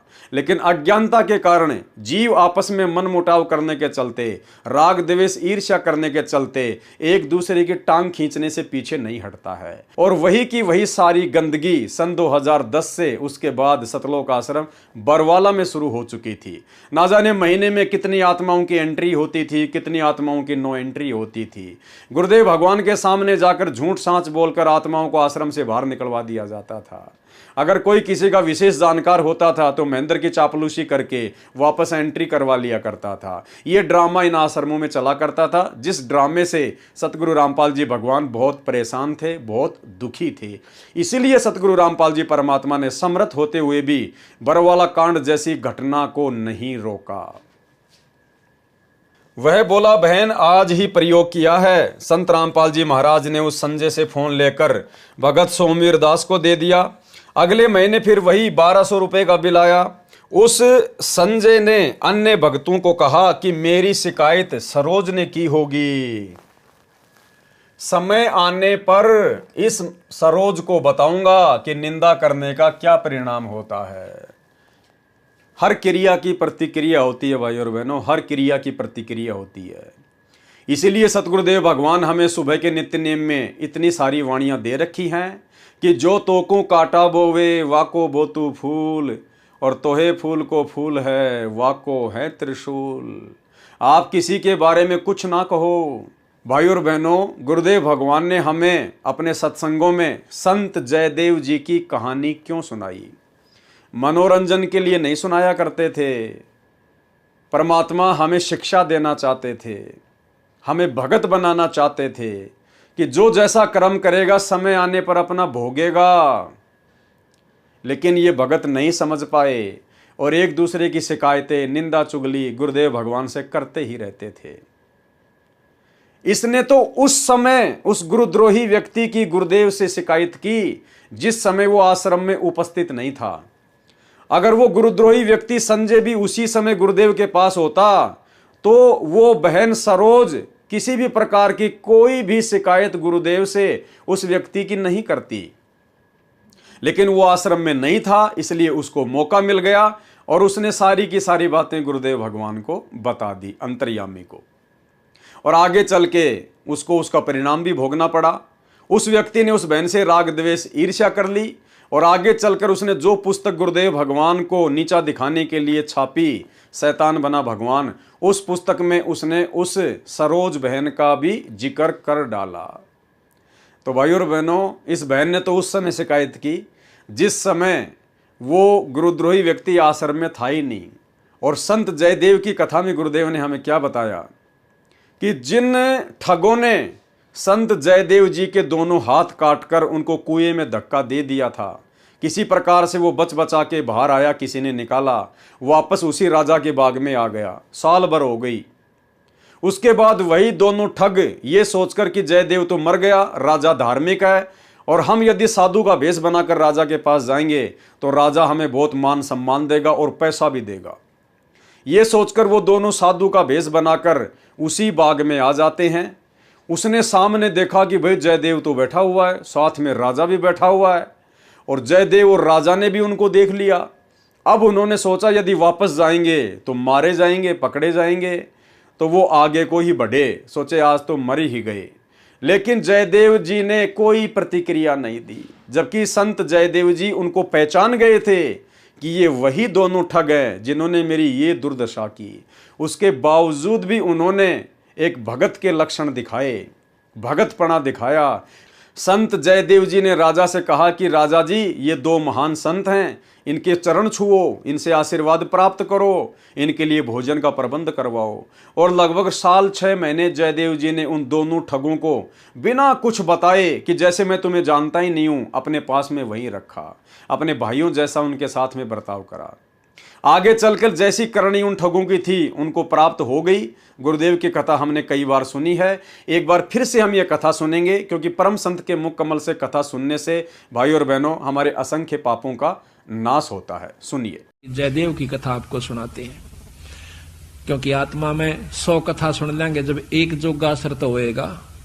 कभी तो आत्मा देखो, हमें जाते हैं पहलवाना ने जब खाड़े में गुड़ते हुए देखे हैं ना, हमारे गांव में होया करता है खाड़ा, अभी होता है 6 महीने, वहां पर कुश्ती हो से हम जाते ना देखने छोटे छोटे, उन पहलवाना ने ठाठा पटक दे दूसरे ने, और वो फिर उन्होंने ठाती दुनिया उनकी जय बोल दी। हमारे मन में भी नो इच्छा होंगी अपना घर क्या लोकमा लंगोट शमवान दे और तेल की मालिश करते और उड़ा बैठक पेलन लाग जाते, अब तक पाछे फिर भूल जाते। क्यों? जो असर तो हुआ ना वो गणा नहीं था, कुछ तो शरीर में जो है ना आदमी की शारीरिक शक्ति भी उत्पन्न हो सके। तो इसी प्रकार अच्छे कर्म के ज्ञान से अच्छी हम देखेंगे तो अच्छा असर पड़ेगा, और बुराई जैसे सिनेमा देखते हैं, सांग देखे हैं तो सांग वाला असर पड़ जाएगा। इसी प्रकार हमारा जो अच्छी कथाएं सुनेंगे, हमारे अंदर जरूर एक बार आस्था होगी कि हम भी कुछ करके दिखाएं, तो थोड़ा नहीं तो गणा नहीं तो थोड़ा तो बनेगा। तो इसी प्रकार कहा है, एक बार एक जयदेव नाम का संत था, उसका एक लड़का हुआ, फिर उसके मन में कुछ घर में कमजोरी भी थी, कुछ वैसे भी भ्रमण की इच्छा हुई, वहां से चल पड़ा। घूमता हुआ एक राजा के बाग में डट गया। राजा रानी पहले बहुत धार्मिक होया करते थे, कोई एक आधा दुष्ट आत्मा होता था राजा, नहीं साधु सेवी सभी होया करते थे। संत को देखा, उसके दर्शन करने की खातिर दोनों आ जाते, राजा और रानी बैठ गए, चरणा में सिर रखा और साधु से कहा, महाराज कोई ज्ञान विचार सुनाओ। संत कथा सुनाने लग गया, मीठी मीठी कथाएं, रस भरी बातों, उनको सुनकर और राजा रानी का बहुत पसंद आया। हाथ जोड़ लिए, ए स्वामी हम आपके सेवक, आप हमारे मालिक, इस बाग में रहो महाराज। उन्हें सोचा भी चल हमने तो भोजन चाहिए और आप हमारी बात सुन लीजिए, हम अपना भजन करते रहेंगे। कहते हैं साल भर वहां पर जयदेव रहा, फिर कहा कि महाराज मैं एक बार घर होया हूं। राजा बोला महाराज जल्दी आइयो, अब जल्दी आएंगे। के ले जाओ, धन दे दिया काफी, और धन दे दिया, मोर सरफी जोड़े मंगा ली, और 2 ठग वहां पर देखे थे कि यू किद चल रहे थे। ठगा का तो ये काम हो सक चलेगा जब राजा इसको धन देगा। अब वो ठग भी साधु का रूप बना के पहले तैयार बैठे थे, पता लग गया था कि परसों इसने जाना है, परसों तैयार होकर राह में खड़े हो गए। बैठे तो रास्ते में वो जान लग रहा जयदेव से बोले कि महाराज कहाँ चले? कि उस गांव में जाएंगे। कि हम भी उसी गांव में के आसपास दूसरे गांव का नाम ले दिया, उससे पहले कोई आवा था। वो बोला भी ठीक से आप तीनों चलेंगे। हाँ जी बहुत अच्छी बात से, एक ते 2 भले 2 से 3, जंगल का काम से कदे कोई ठग ना ले। जयदेव बड़ा प्रसन्न हुआ कि परमात्मा यह भी कृपा कर दी कि रास्ते में हमारा बोल बतला करके समय पास हो जाएगा और रास्ता तय हो जाएगा। वो ठग रास्ते में जा रहे थे, वो तो गए इस काम की खातिर थे। कहने लगे भाई पानी पिएंगे जयदेव? नाम आपस में पूछ ही लेते हैं। हाँ पानी पी लो, ले मैं निकालूंगा पानी। हाँ निकाल पानी। हाँ उससे पहले कहने लगा भाई, हाँ वो पानी निकालने लग गया तो उन्होंने गठड़ी ठा ली एक ने। जयदेव एकदम स्वभाव तो बहुत देर से बदला आदमी का, भाज का गठड़ी जयदेव ने पकड़ दी। नहीं भाई ये तो दक्षिणा है मेरी। उन्हें क्या किया, छिन्ना जपटी करके उस जयदेव के दोनों हाथ काट दिए। वो तो ले रहे थे अर्थ हथियार गिले और ठाक उस कुएं में पिटक दिया। और वह गठड़ी लेकर पैसे लेकर के वो जो थैला था अपना चल पड़े। इतने में कहते बंजारा की वहां पर लाइन, बंजारे आगे पूरी की पूरी डांग आग उतरी। वो पानी लेने की खातिर कुएं में जावस, बाल्टी डाली तो उस नेजू और बाल्टी यानी उस डोल के उसने हाथ फंसा लिए। वो 2-3 जने थे बंजारे, खेचे वो खिंचे नहीं। तो वो कहते भाई क्या सौदा हो गया? वो आवाज दे से भाई मन एक बार बाहर काट दो, मैं कुएं में गिर गया। उन्होंने सोचे कोई व्यक्ति है, उन्हें पकड़ कर बाहर काट लिया। बाहर निकाला, उसके हाथ कट रहे और लहू पड़े, खून निकल रहा। तो बोले भाई क्या लाग गया तेरे? अक ये कर्म लाग गए मेरे। किसने मारा? अक मुझे नहीं मालूम, कुछ नहीं मुंह से कहा, ना बताया। जाके और अपने, क्योंकि बंजारे जंगलों में रहा करते हैं, बहुत बढ़िया बढ़िया जड़ी बूटियां उनके पास होती थी, अपने नायक के पास ले गए, मुखिया के पास ले गए। वहां जाकर बताया तो उस नायक ने वैद बुलाया और वैद ने जड़ी बूटी इसी ला दी कि खून भी बंद और चीस भी बंद, दोनों ठीक हो गए। तो कहने लगे भाई कहां जाएगा? तुझे वहां छोड़ देंगे या हमारे साथ चल, कोई दिक्कत नहीं आने देंगे। कि नहीं, आपके साथ तो मैं नहीं चलूंगा, इस अगले नगर में मुझे छोड़ दीजिए। वहां जाकर उन्हें छोड़ दिया। जाकर राजा के बाग में फिर जा बैठा। राजा को पता चला कि महाराज संत वापस आ गए। जाके बताया नौकरों ने, और दोनों हाथ कटे हुए, दोनों हाथ कटे हुए। राजा रानी नंगे पैरों बाज लिए। जब सुना संत का नाम, आके पाया में पड़ जाए, महाराज के लग गया है? महाराज क्या लगा? जो होना था सो हो गया भाई, मेरे कर्म लगे।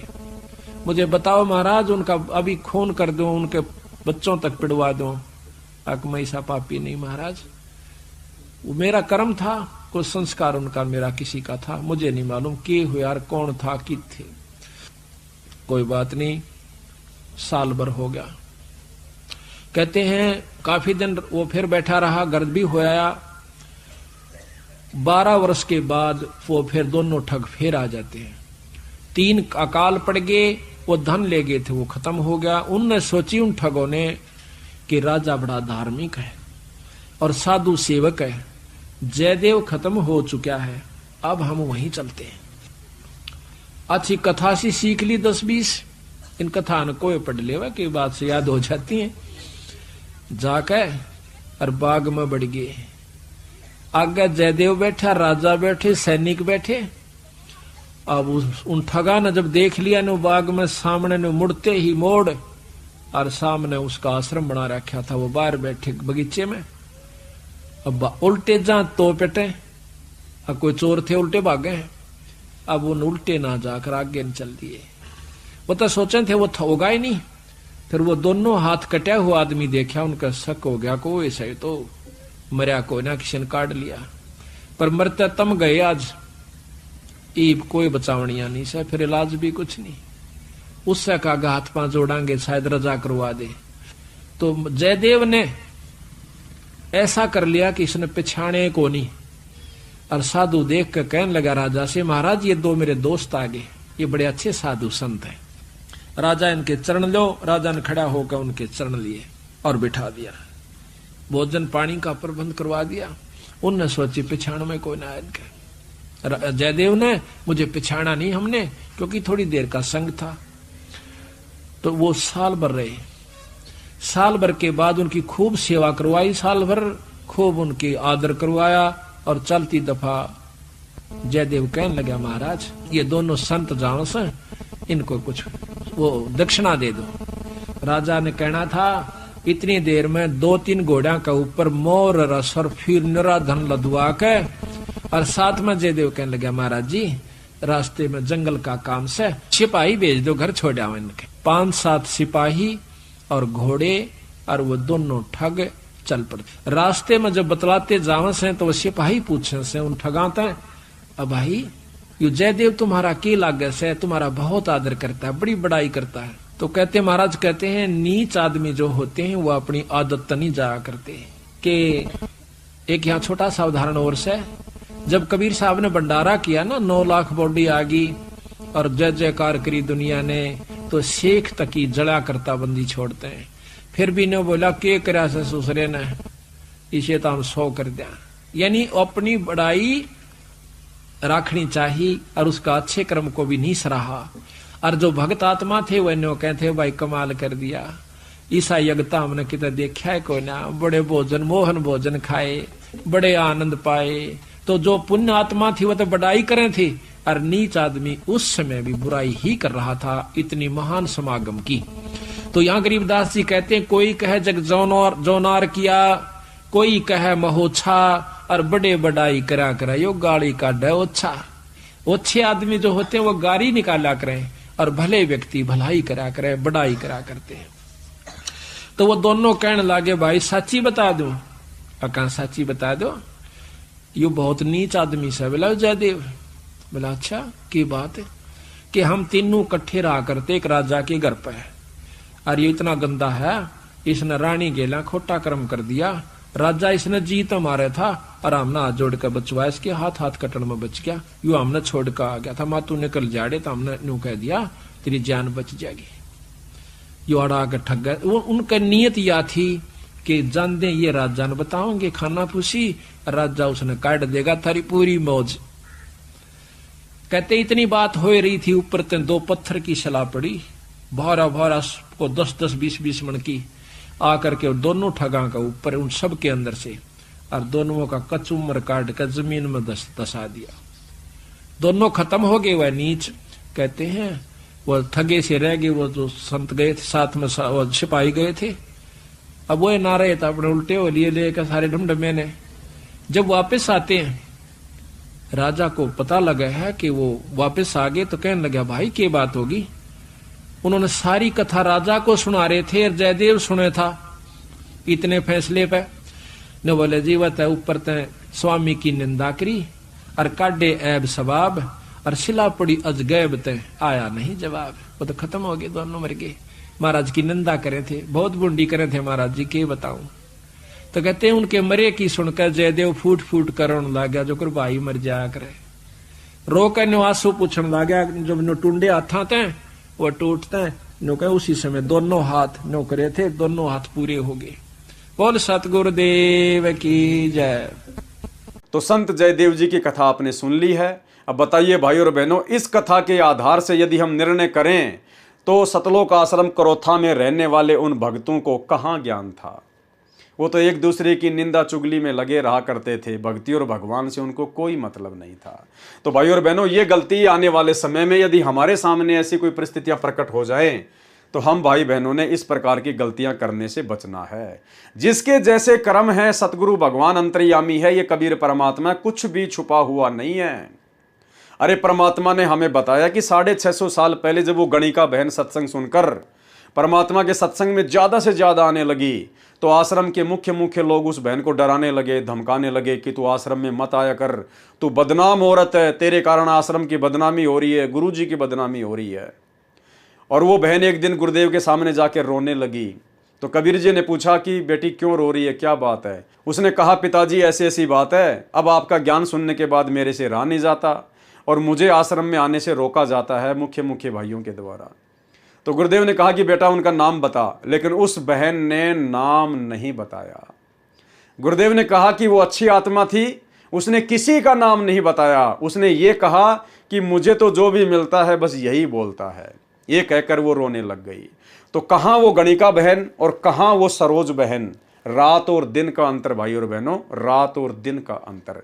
तो आगामी समय में आप और हम भाई बहनों ने इस प्रकार से कोई भी गलती इस भक्ति मार्ग पर नहीं करनी है। ये अंतर्यामी भगवान है, अंतर्यामी।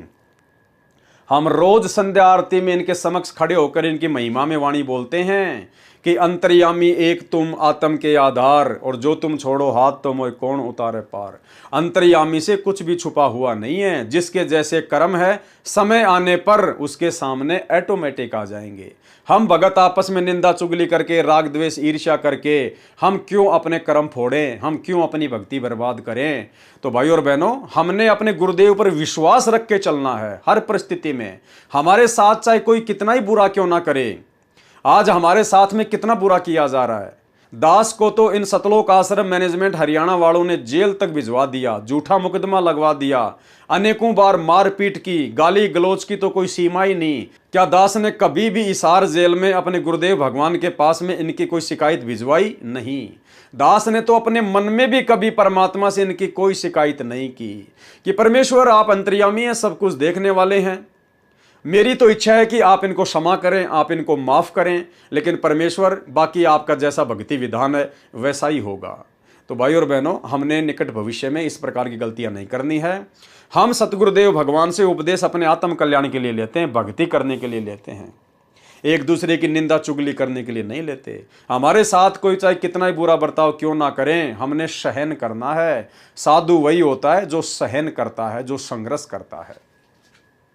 समय आने पर इस सरोज को बताऊंगा कि निंदा करने का क्या परिणाम होता है।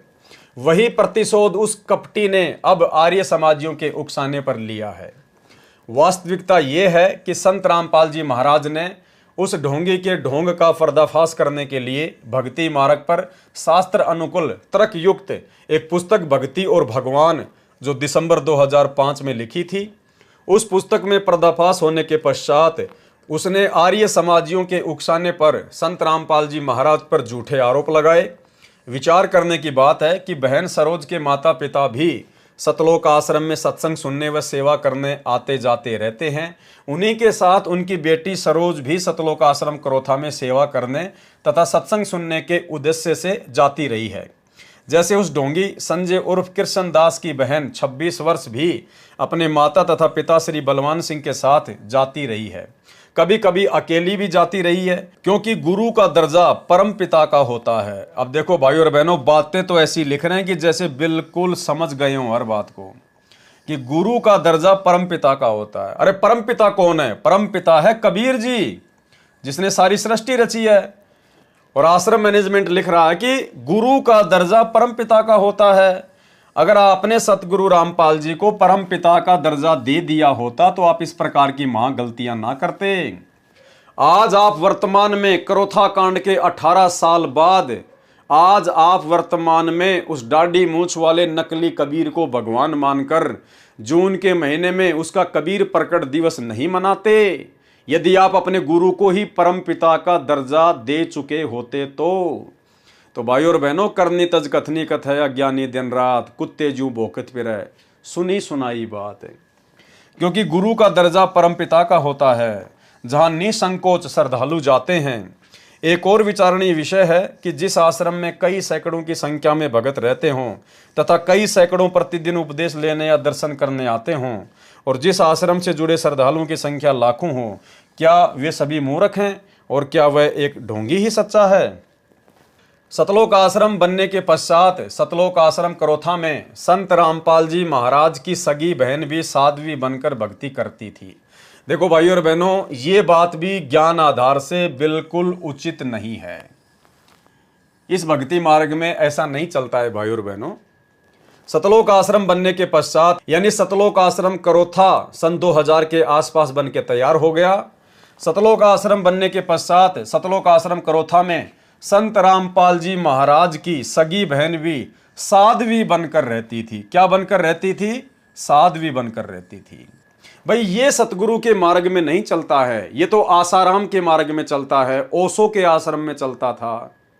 भाई संत रामपाल जी की बहन क्यों साध्वी बनकर आश्रम में रहती थी? भाई संत रामपाल जी के मार्ग में तो ऐसा कोई विधान है ही नहीं।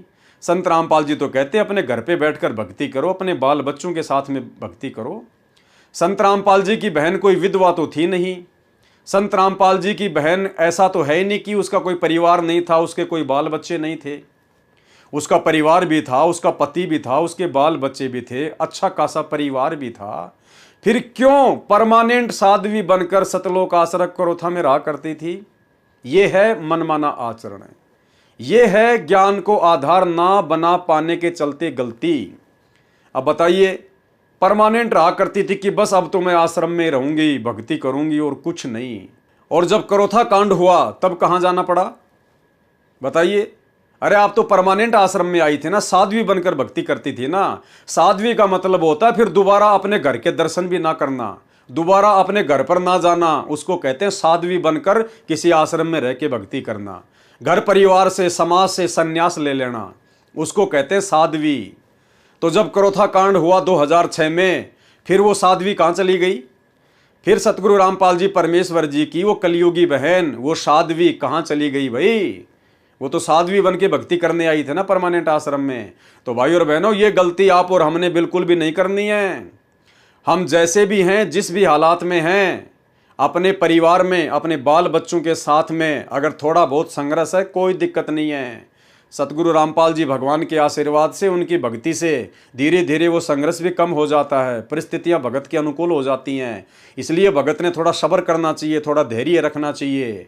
बिल्कुल जोश में आके होश नहीं खो देने चाहिए, जल्दबाजी में कोई फैसला नहीं लेना चाहिए, जैसा कि सतगुरु रामपाल जी परमात्मा की बहन ने ले लिया था। उसके बाद कहाँ चली गई वो साध्वी?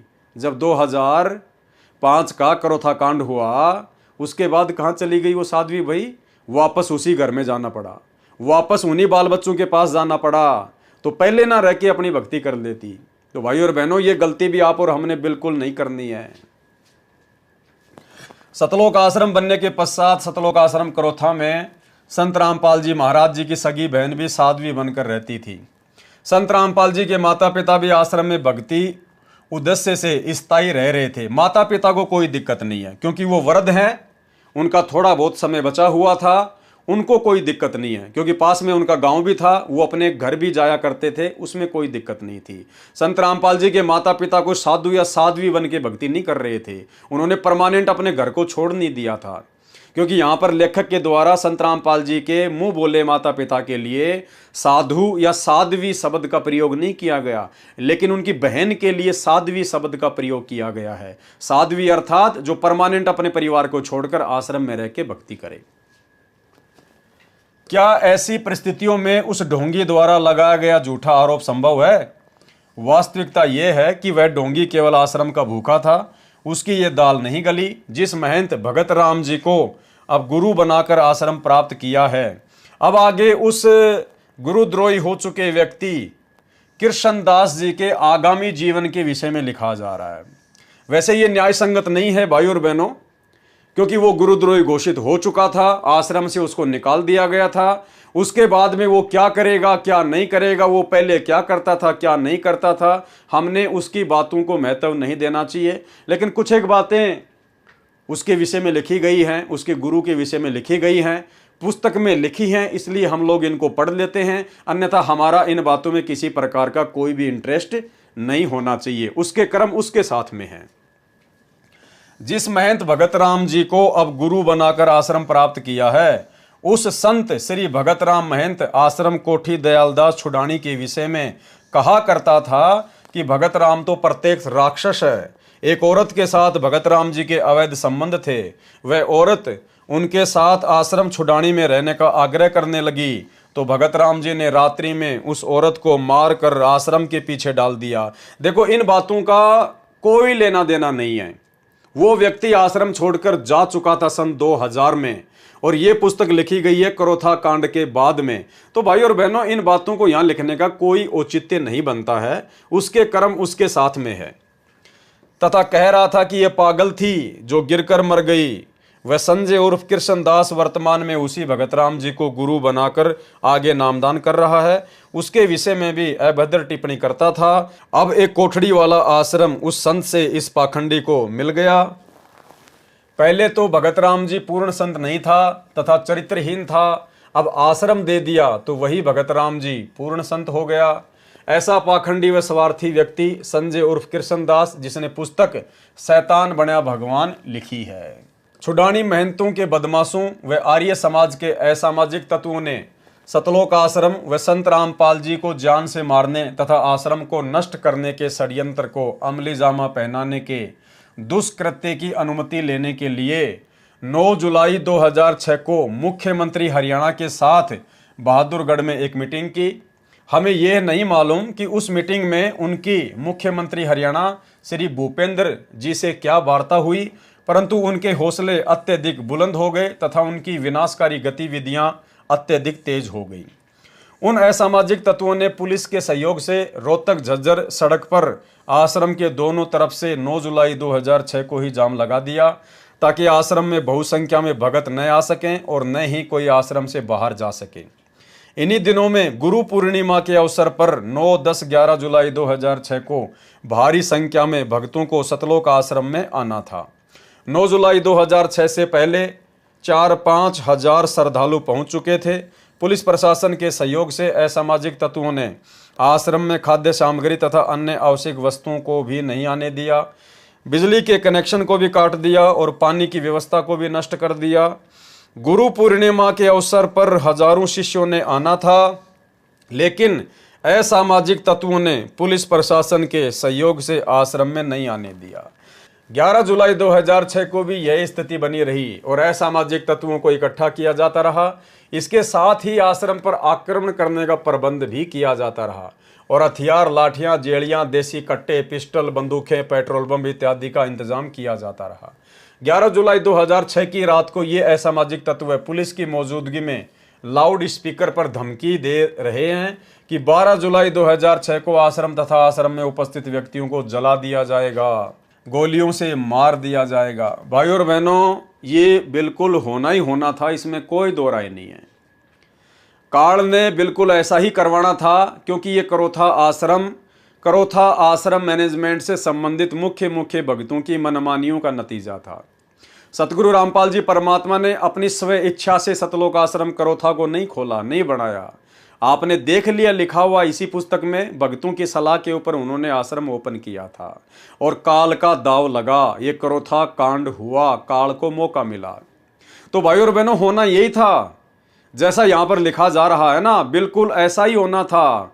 सभी भक्तों को जला दिया जाना था, सैकड़ों भक्तों को मार दिया जाना था, हर प्रकार से तांडव मचाया जाना था। लेकिन भाई समर्थ धरती पर है सतगुरु रामपाल जी, यदि कोई सामान्य संत होते तो भाइयों और बहनों, इनकी हड्डियां भी ढूंढने पर नहीं मिलती अंतिम संस्कार के लिए, और भक्तों की दुर्गति होती, वो अलग एक इतिहास बन जाता।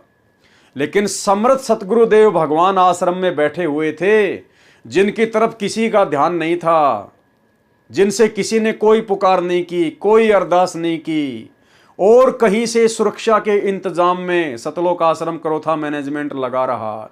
एसपी, डीएसपी या अन्य कोई नेता मंत्रियों से ही सुरक्षा की गुहार लगाते रहे। अरे समर्थ के आगे जाके रोते, इनके चरणों में जाके पड़ जाते, अपने गलतियों की भीख मांगते, माफी मांगते, और अंत में भाइयों और बहनों, जो सुरक्षा की वो भी समर्थ ने ही की। 12 जुलाई 2006 को आश्रम तथा आश्रम में उपस्थित व्यक्तियों को जला दिया जाएगा, गोलियों से मार दिया जाएगा। इस विषय में सभी अधिकारियों, SP, DC, IG range, ADGP, CID और डीजीपी हरियाणा, मुख्यमंत्री तथा अन्य हस्तियों को फैक्स संदेशों तथा अन्य संदेशों से सूचित कर दिया गया था और ये प्रार्थना की गई कि इन खतरनाक स्थिति को टालने के लिए आवश्यक सुरक्षा व्यवस्था की जाए। देखो भाइयों और बहनों, सतगुरु समर्थ भगवान तो आश्रम में बैठा है, समर्थ सतगुरु तो सतलोक आश्रम करोथा में बैठा हुआ है। उनसे कोई किसी प्रकार की सुरक्षा की गुहार नहीं लगा रहा, क्योंकि जितने भी मुख्य लोग थे, जो भगत थे, वो गुरु को मानुष मानते थे, संत रामपाल जी को अपने जैसा व्यक्ति मानते थे, मानुष मानते थे कि ये क्या कर सकते हैं, ये तो फंसे हुए हैं और हम भी फंस गए इनके साथ साथ है। और उस स्थिति में उन लोगों से भयभीत होकर सुरक्षा की गुहार सतलोक आश्रम करोथा मैनेजमेंट के द्वारा किससे की जा रही है? इस विषय में सभी अधिकारियों, SP, DC, IG range, ADGP, CID और डीजीपी हरियाणा, मुख्यमंत्री तथा अन्य हस्तियों को फैक्स संदेशों तथा अन्य संदेशों से सूचित कर दिया गया था और यह प्रार्थना की गई, उन अधिकारियों से प्रार्थना की जा रही है। समर्थ आश्रम में बैठा है, समर्थ को परमात्मा ना मानकर उनसे कोई प्रार्थना नहीं की जा रही कि इस खतरनाक स्थिति को टालने के लिए आवश्यक सुरक्षा व्यवस्था की जाए। और अंत में कोई सुरक्षा व्यवस्था नहीं हुई, कोई सुरक्षा व्यवस्था नहीं हुई, क्योंकि जब आप अपने गुरुजी से उम्मीद तोड़कर और जब आप संसार से उम्मीद लगा बैठते हो तो भाई फिर परमात्मा उसे सफल नहीं होने देता। सेम टू सेम महाभारत जैसी वाली स्थिति। जब तक द्रौपदी को अपने पतियों पर अहंकार था, घमंड था कि मेरे 5 पति बैठे हैं, मेरा कौन क्या बिगाड़ देगा, और जब सबकी नीची गर्दन हो गई तब जाकर द्रौपदी उस परमपिता परमेश्वर से अर्ज करने लगी, अरदास करने लगी।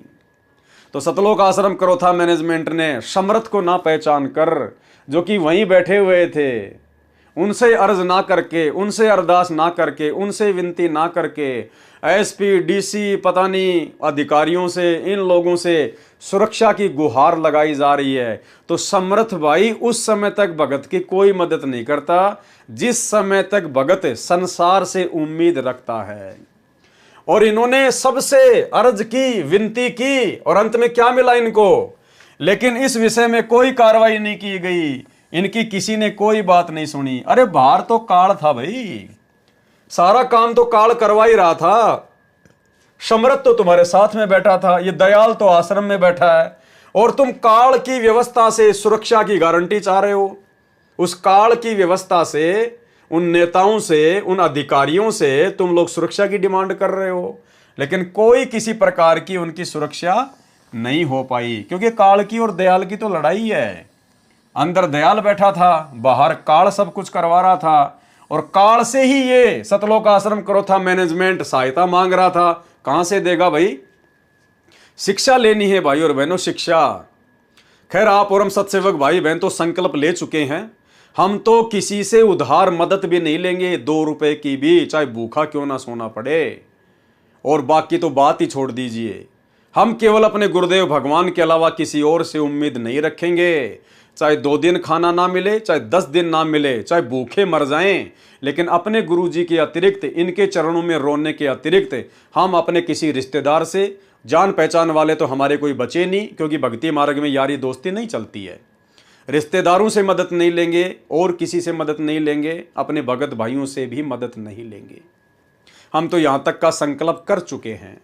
तो भाई और बहनों, हमने विशेष तौर पर इन बातों को अपने दिलो दिमाग में, अपने जहन में बैठा लेना है।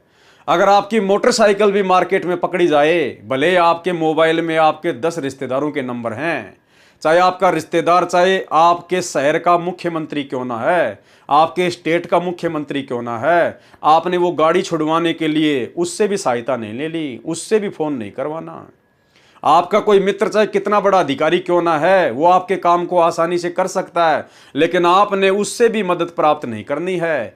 पकड़ी गई तो पकड़ी गई, आप उन्हीं से कहिए कि भाई साहब देख लीजिए, जैसा भी है, जैसा भी है का मतलब ये नहीं कि वो रिश्वत मांगेगा तो हम रिश्वत दे देंगे, नहीं। उनको बताइए भाई साहब ठीक है, मेरी गलती है, मेरे पास में कागज़ नहीं था, आगे से ध्यान रखूंगा। अब जैसा भी है आप जी, जो भी सरकारी खर्चा है, जो भी इसकी जो रसीद जो कटे आप मुझे दे दीजिए, 100, 50, 200, 500 रुपये। हमने केवल वो रसीद कटवा कर, पैसे देकर ही हमने अपनी गाड़ी छुड़वानी है, अन्यथा हमने किसी से कोई उम्मीद किसी प्रकार की नहीं करनी है। और हमने अपने गुरुदेव भगवान के द्वारा दिया गया नाम, चाहे प्रथम नाम है, चाहे सतनाम है, चाहे सार नाम है, उसी समय हमने उसका सुमरण शुरू कर देना है। हालांकि भगत का तो सुमरण चालू ही रहता है, यदि भूल पड़ जाए तो हमने उस समय इधर उधर की चिंता ना करके, और हमने केवल अपने गुरुदेव का सुमरण करना है। सुमरण करने का मतलब है आप अपने गुरुदेव को पुकार रहे हो, आप अपने गुरुदेव को याद कर रहे हो, और परमात्मा 100% कोई न कोई समाधान आपकी समस्या का जरूर निकालेगा। तो भाई और बहनों, हमने इन पुस्तकों को पढ़ने के पीछे हमारा मकसद यही है कि हम शिक्षा लें।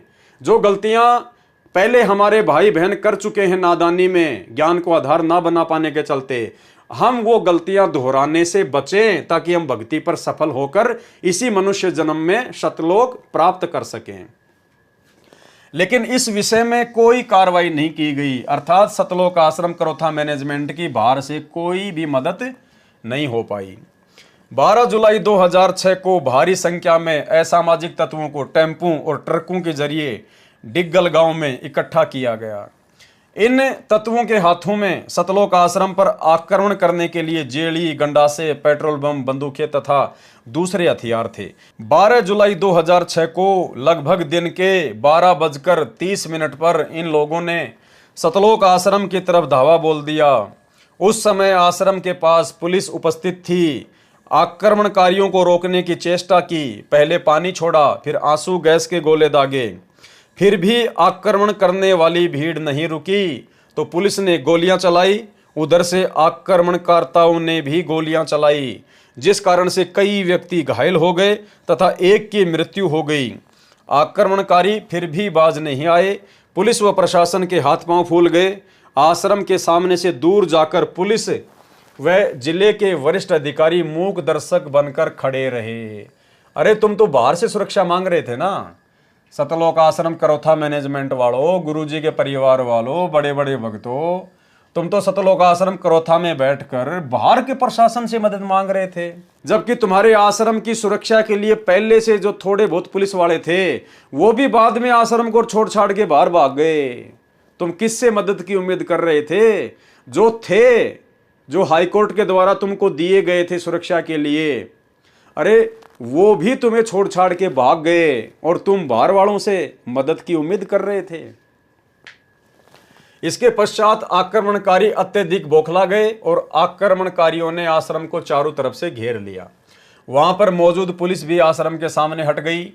असामाजिक तत्वों ने आश्रम पर पत्थर, पेट्रोल बम, बंदूकों तथा अन्य हथियारों से आक्रमण शुरू कर दिया तथा उसको रोकने के लिए पुलिस ने कोई कार्यवाही नहीं की। इसको रोकने के लिए भक्तों ने टेलीफोन पर, अब देखो भाई और बहनों, फिर से गलती, फिर से महागलती, फिर से महागलती। समर्थ के पास में कोई नहीं जा रहा, समर्थ के पास में कोई नहीं जा रहा, समर्थ के ऊपर कोई विश्वास नहीं कर रहा। बाहर से मदद ली जा रही है, बाहर से मदद ली जा रही है। उसके बाद क्या किया सतलोक आश्रम करोथा मैनेजमेंट ने? इसको रोकने के लिए भक्तों ने टेलीफोन पर जिला उपायुक्त व पुलिस अधीक्षक से भी प्रार्थना की। अपने गुरुजी से कोई प्रार्थना नहीं कर रहा, अपने गुरुजी से कोई प्रार्थना नहीं कर रहा। अरे लेके माड़ा बैठ जाते आश्रम में, जब समर्थ बैठा है, जब धनी बैठा है, तो तुम्हें किस चीज की चिंता है मेरे भाई? लेकिन उस समय कोई भी इनको समर्थ नहीं मानता था, कोई भी इनको भगवान नहीं मानता था, पूर्ण संत नहीं मानता था। और यही कारण है भाई और बहनों, जब आप ज्ञान को आधार बनाकर भक्ति नहीं करते हैं तो आपको गुरु में मानुष के अलावा कुछ भी दिखाई नहीं देता है। इसको रोकने के लिए भक्तों ने टेलीफोन पर जिला उपायुक्त व पुलिस अधीक्षक से प्रार्थना की, लेकिन उन्होंने कुछ नहीं किया। अरे जो समर्थ चाहेगा वो होगा भाई, सतगुरु जो चाहे सो कर ही। जब तक ये नहीं चाहेगा तुम्हारी मदद के लिए कोई नहीं आ सकता, कोई भी। ये समर्थ बैठा है, ये तुम्हारी परीक्षा चल रही थी, ये तुम्हारे विवेक की, तुम्हारे धैर्य की, तुम्हारे विश्वास की परीक्षा थी। समर्थ 1994 से ज्ञान दे रहा था, 2006 में करोथा कांड हुआ। अरे 10-12 वर्षों के बाद में समर्थ तुम्हारी परीक्षा ले रहा था इतना ज्ञान देकर कि तुम्हें अपने गुरु पर विश्वास है या नहीं है, इनकी समर्थता पर विश्वास है या नहीं है। लेकिन इनके ऊपर विश्वास ना करके और बाहर प्रशासन से ही सुरक्षा की गुहार लगाई जा रही है। भाई और बहनों, जिंदगी में गलती मत कर देना। जिंदगी में चाहे कितनी भी बड़ी से बड़ी समस्या क्यों ना आए, एक छोटा सा सत्संग सुनाता हूं गुरुदेव का 40 सेकंड का। गुरुदेव कहते हैं चाहे कितनी भयंकर से भयंकर समस्या क्यों ना आवे, कि बस सब कुछ बर्बाद होने वाला है, कति सर्वनाश होने वाला है। अगर ऐसी भी आपके सामने कोई परिस्थिति पैदा हो जाए तो भी गुरुदेव भगवान कहते हैं कि अपने गुरु पर विश्वास करना। वो परिस्थितियां ऐसे टल जाएंगी जैसे बादलों को हवा उड़ा ले जाती है। तो हमने केवल अपने गुरु पर विश्वास करना है भाई और बहनों।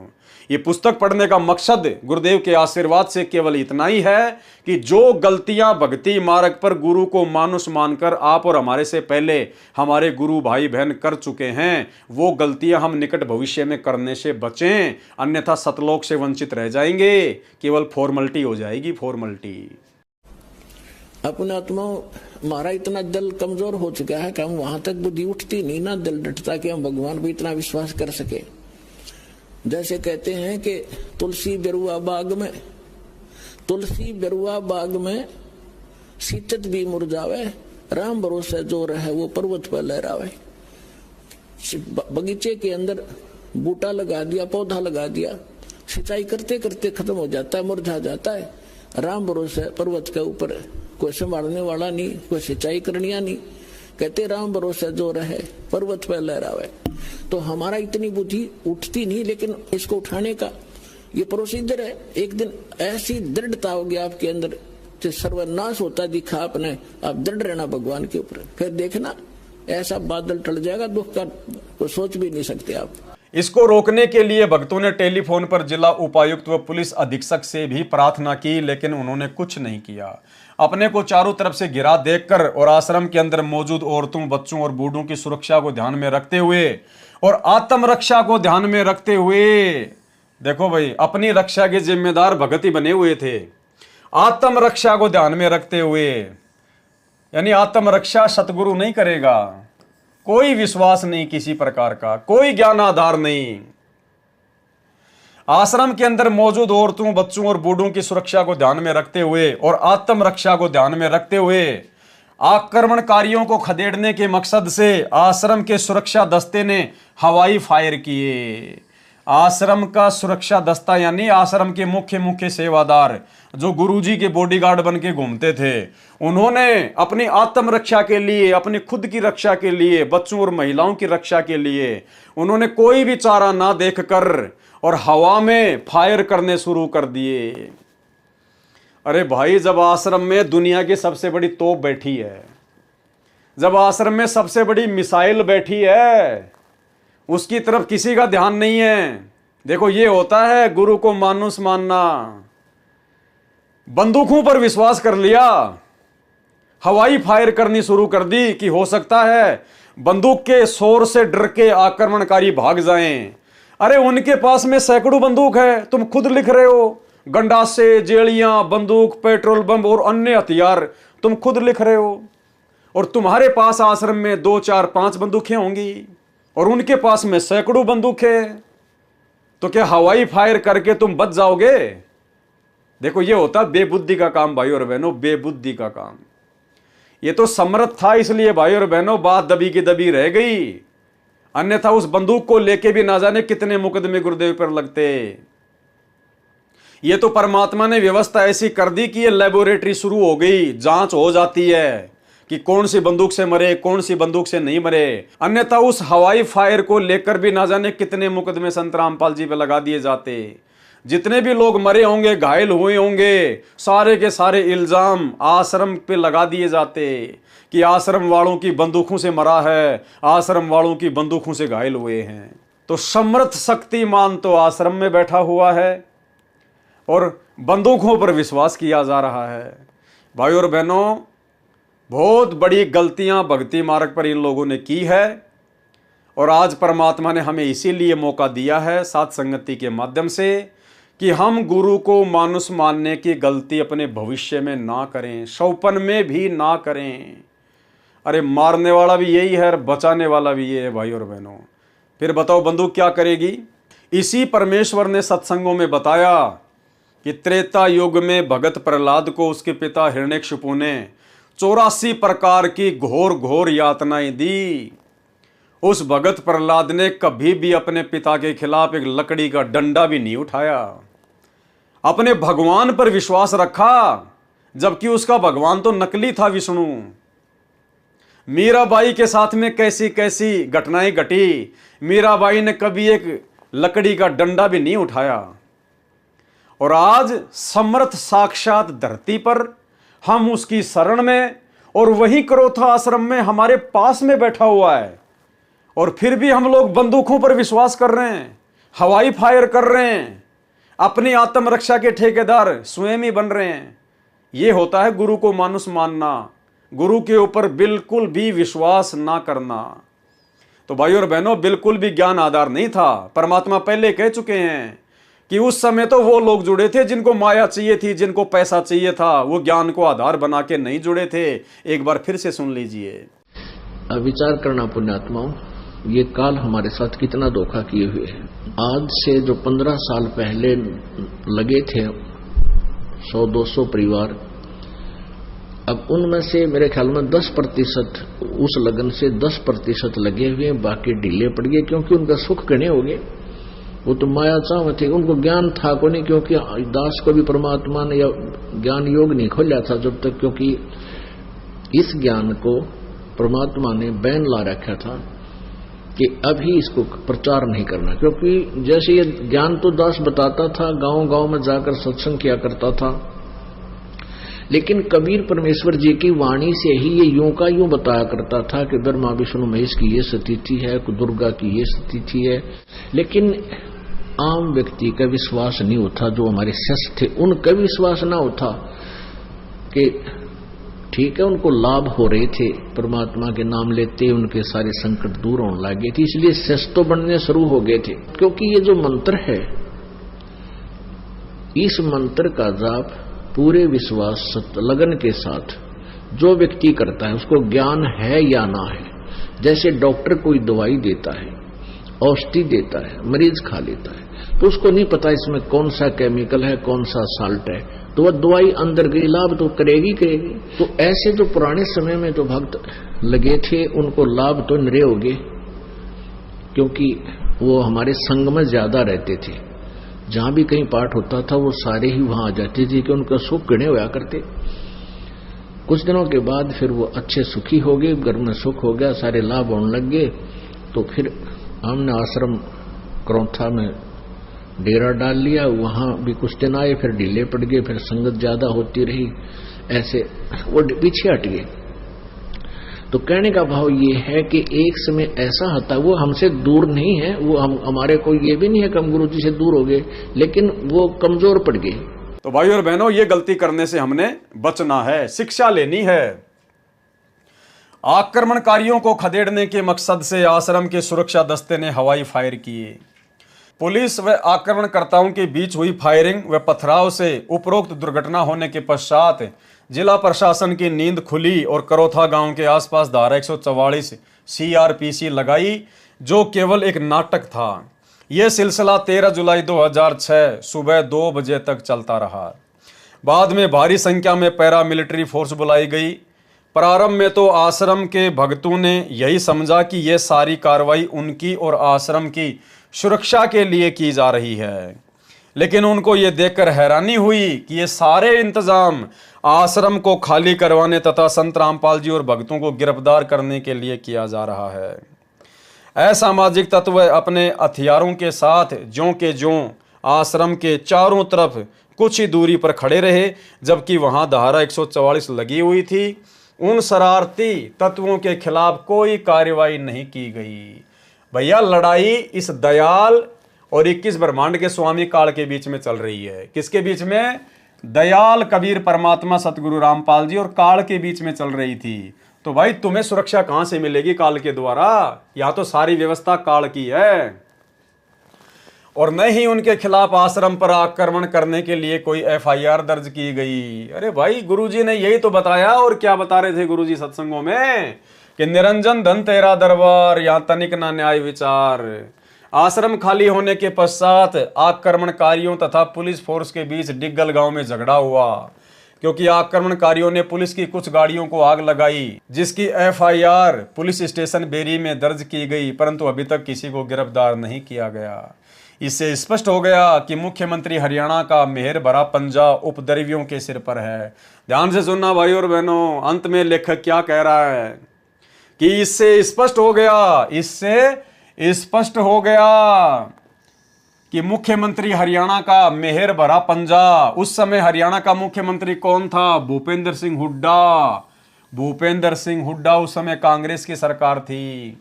इससे स्पष्ट हो गया कि मुख्यमंत्री हरियाणा का मेहर भरा पंजा उपद्रवियों के सिर पर है।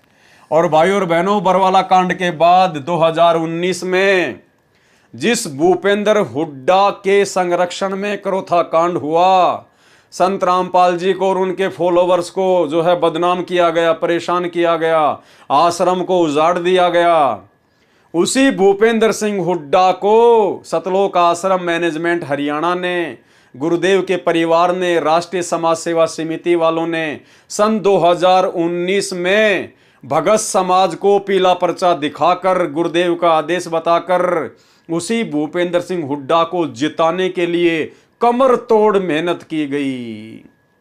पीले पर्चे में यहां तक लिख दिया गया, अगर कोई भूपेंद्र सिंह हुड्डा को वोट नहीं देगा तो गुरुद्रोही घोषित कर दिया जाएगा, आश्रम में नो एंट्री हो जाएगी।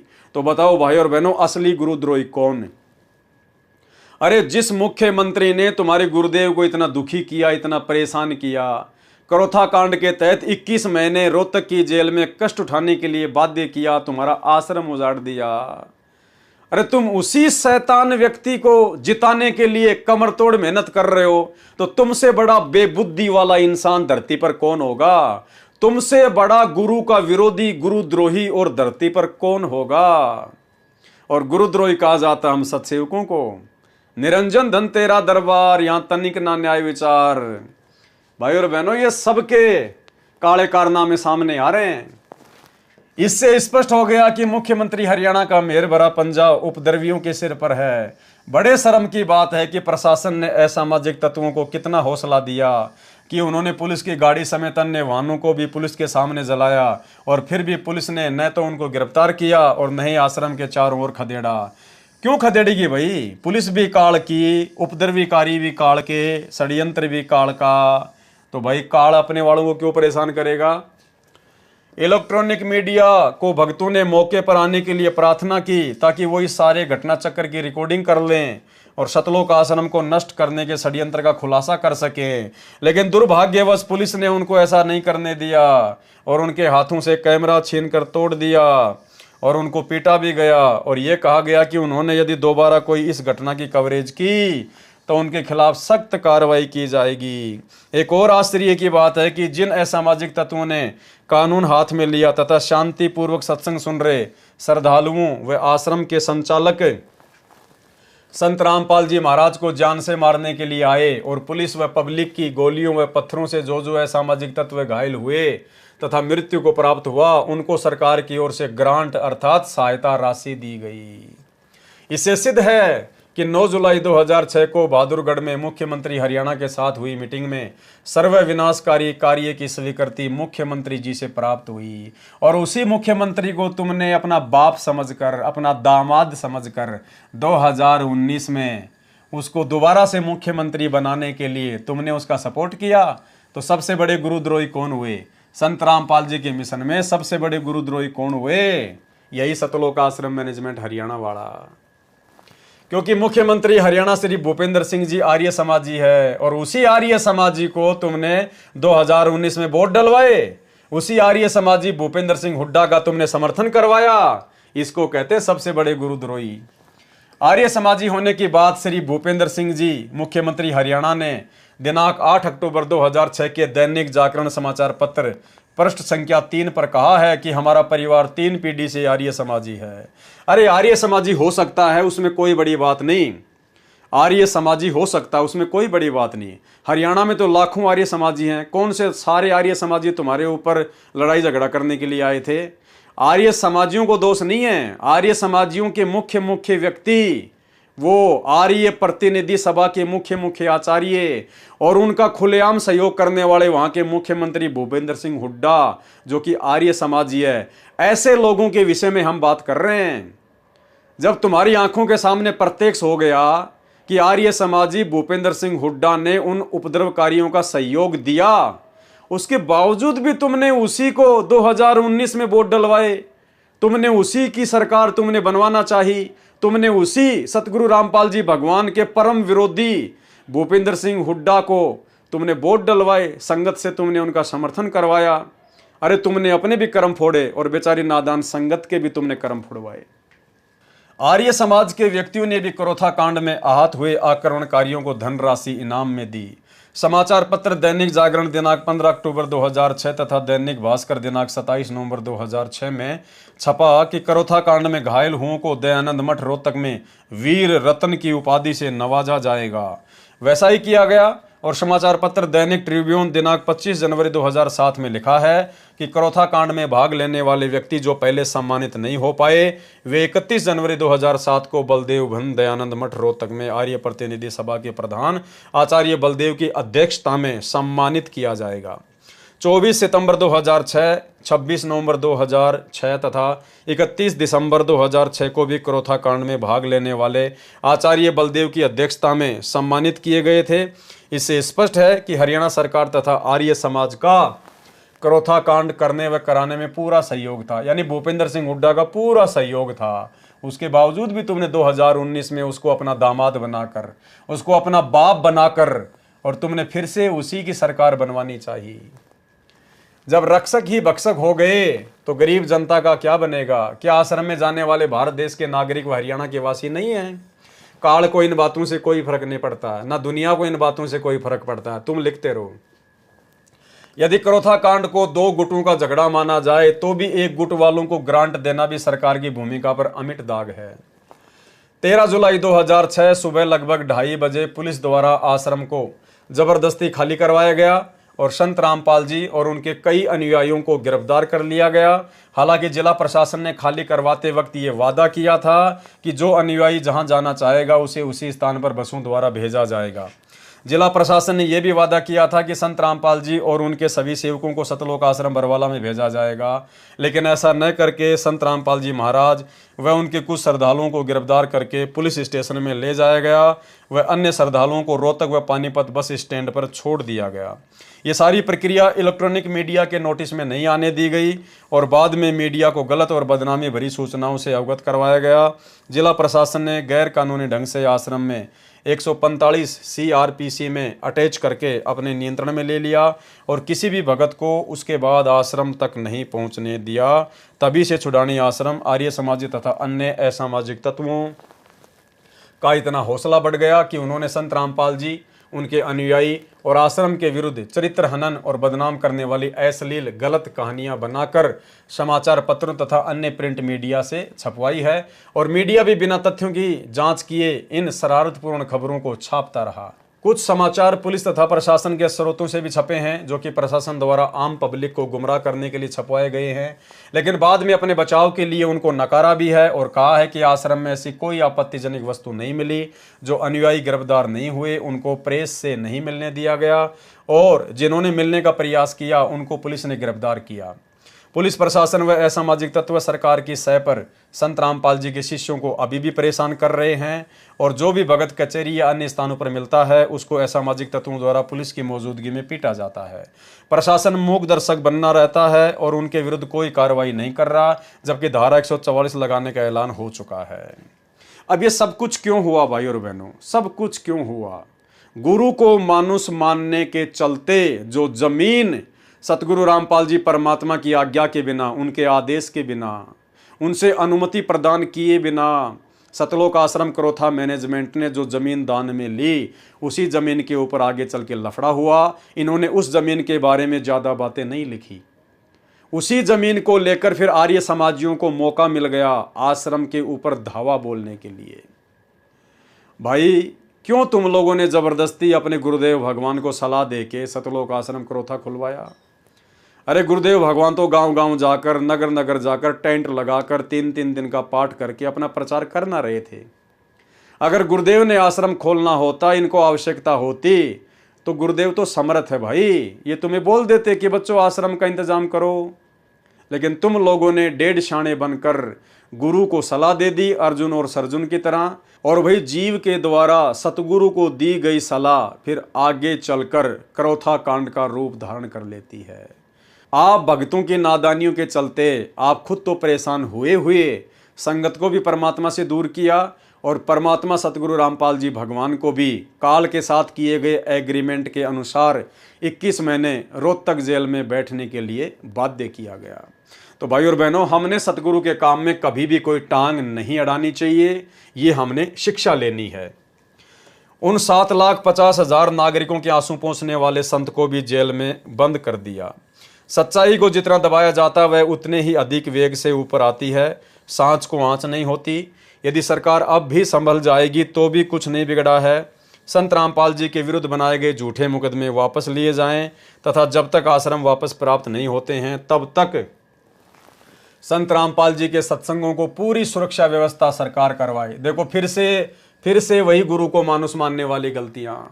कोई शिक्षा नहीं ली जा रही, कोई सबक नहीं लिया जा रहा। बरवाला कांड से भी किसी प्रकार की कोई शिक्षा नहीं ली इन लोगों ने। बरवाला कांड के बाद भी सरकार के आगे भीख मांग रहे हैं, हाथ फैला रहे हैं कि सरकार से अनुरोध है, सरकार से विनती है, संत रामपाल जी के सारे मुकदमे वापस लिए जाएं और संत रामपाल जी जहां भी सत्संग करेंगे तो सुरक्षा की गारंटी सरकार अपने जिम्मेदारी पे ले। अरे सरकार को क्या पड़ी है भाई, संत रामपाल जी को सुरक्षा देगी? संत रामपाल जी का ना कोई राजनीति से लेना देना, ना संत रामपाल जी का किसी भी प्रकार के कोई राजनेताओं से कोई संपर्क है। तो राजनेता क्यों संत रामपाल जी को सुरक्षा देंगे? नालायकों, इतना तो दिमाग लगाओ। और फिर भी करोथा कांड के बाद भी उसी सरकार के आगे हाथ फैलाए जा रहे हैं कि संत रामपाल जी को सुरक्षा दी जाए, संत रामपाल जी को सुरक्षा दी जाए। अरे जो पूरी दुनिया को सुरक्षा दे रहा है, उसकी सुरक्षा के लिए राजनेताओं के आगे भीख मांगी जा रही है। ये होता है गुरु को मानुष मानना। और ये काम भाई और बहनों इन्होंने जमकर बरवाला कांड के बाद भी किया। इन्होंने भारत देश में कोई भी जिला कलेक्ट्रेट का ऑफिस नहीं छोड़ा जहां पर इन्होंने संत रामपाल जी की जमानत के लिए ज्ञापन ना दिया हो। अरे मुकदमा चल रहा हरियाणा में, तुम ज्ञापन दे रहे हो मध्य प्रदेश में, एमपी में, यूपी में। अरे वहां के जिला कलेक्टर को क्या लेना देना है और कौन उनकी मानेगा? लेकिन बेबुद्धि के काम किए इन्होंने, धरने, प्रदर्शन, रैलियां। भगत बेचारे नादान है, गुरु जी का नाम लेके उनको रैलियों में ठोक दिया। आज वहां रैली निकालेंगे, हाथों में दे दिए डंडे और झंडे, धूप में खड़ा कर दिया। संत रामपाल जी महाराज के मुकदमे वापस लो, संत रामपाल जी की जमानत करवाओ। अरे क्या मतलब है? हरियाणा में मुकदमा चल रहा, तुम चिल्ला रहे हो मध्य प्रदेश में, उनको क्या लेना देना? तो ये गुरु को मानुष मानना, और गुरु को मानुष मानने के चलते भाई और बहनों फिर काल क्या करता है? आपका धन बर्बाद करवाएगा, आपका समय बर्बाद करवाएगा और आपकी अनमोल समासें बर्बाद करवाएगा, जो कि सतलोक आश्रम मैनेजमेंट हरियाणा ने करवाने में कोई कसर नहीं छोड़ी। और वर्तमान में भी इनकी वैसी ही गति है, इनमें कोई बदलाव नहीं आया।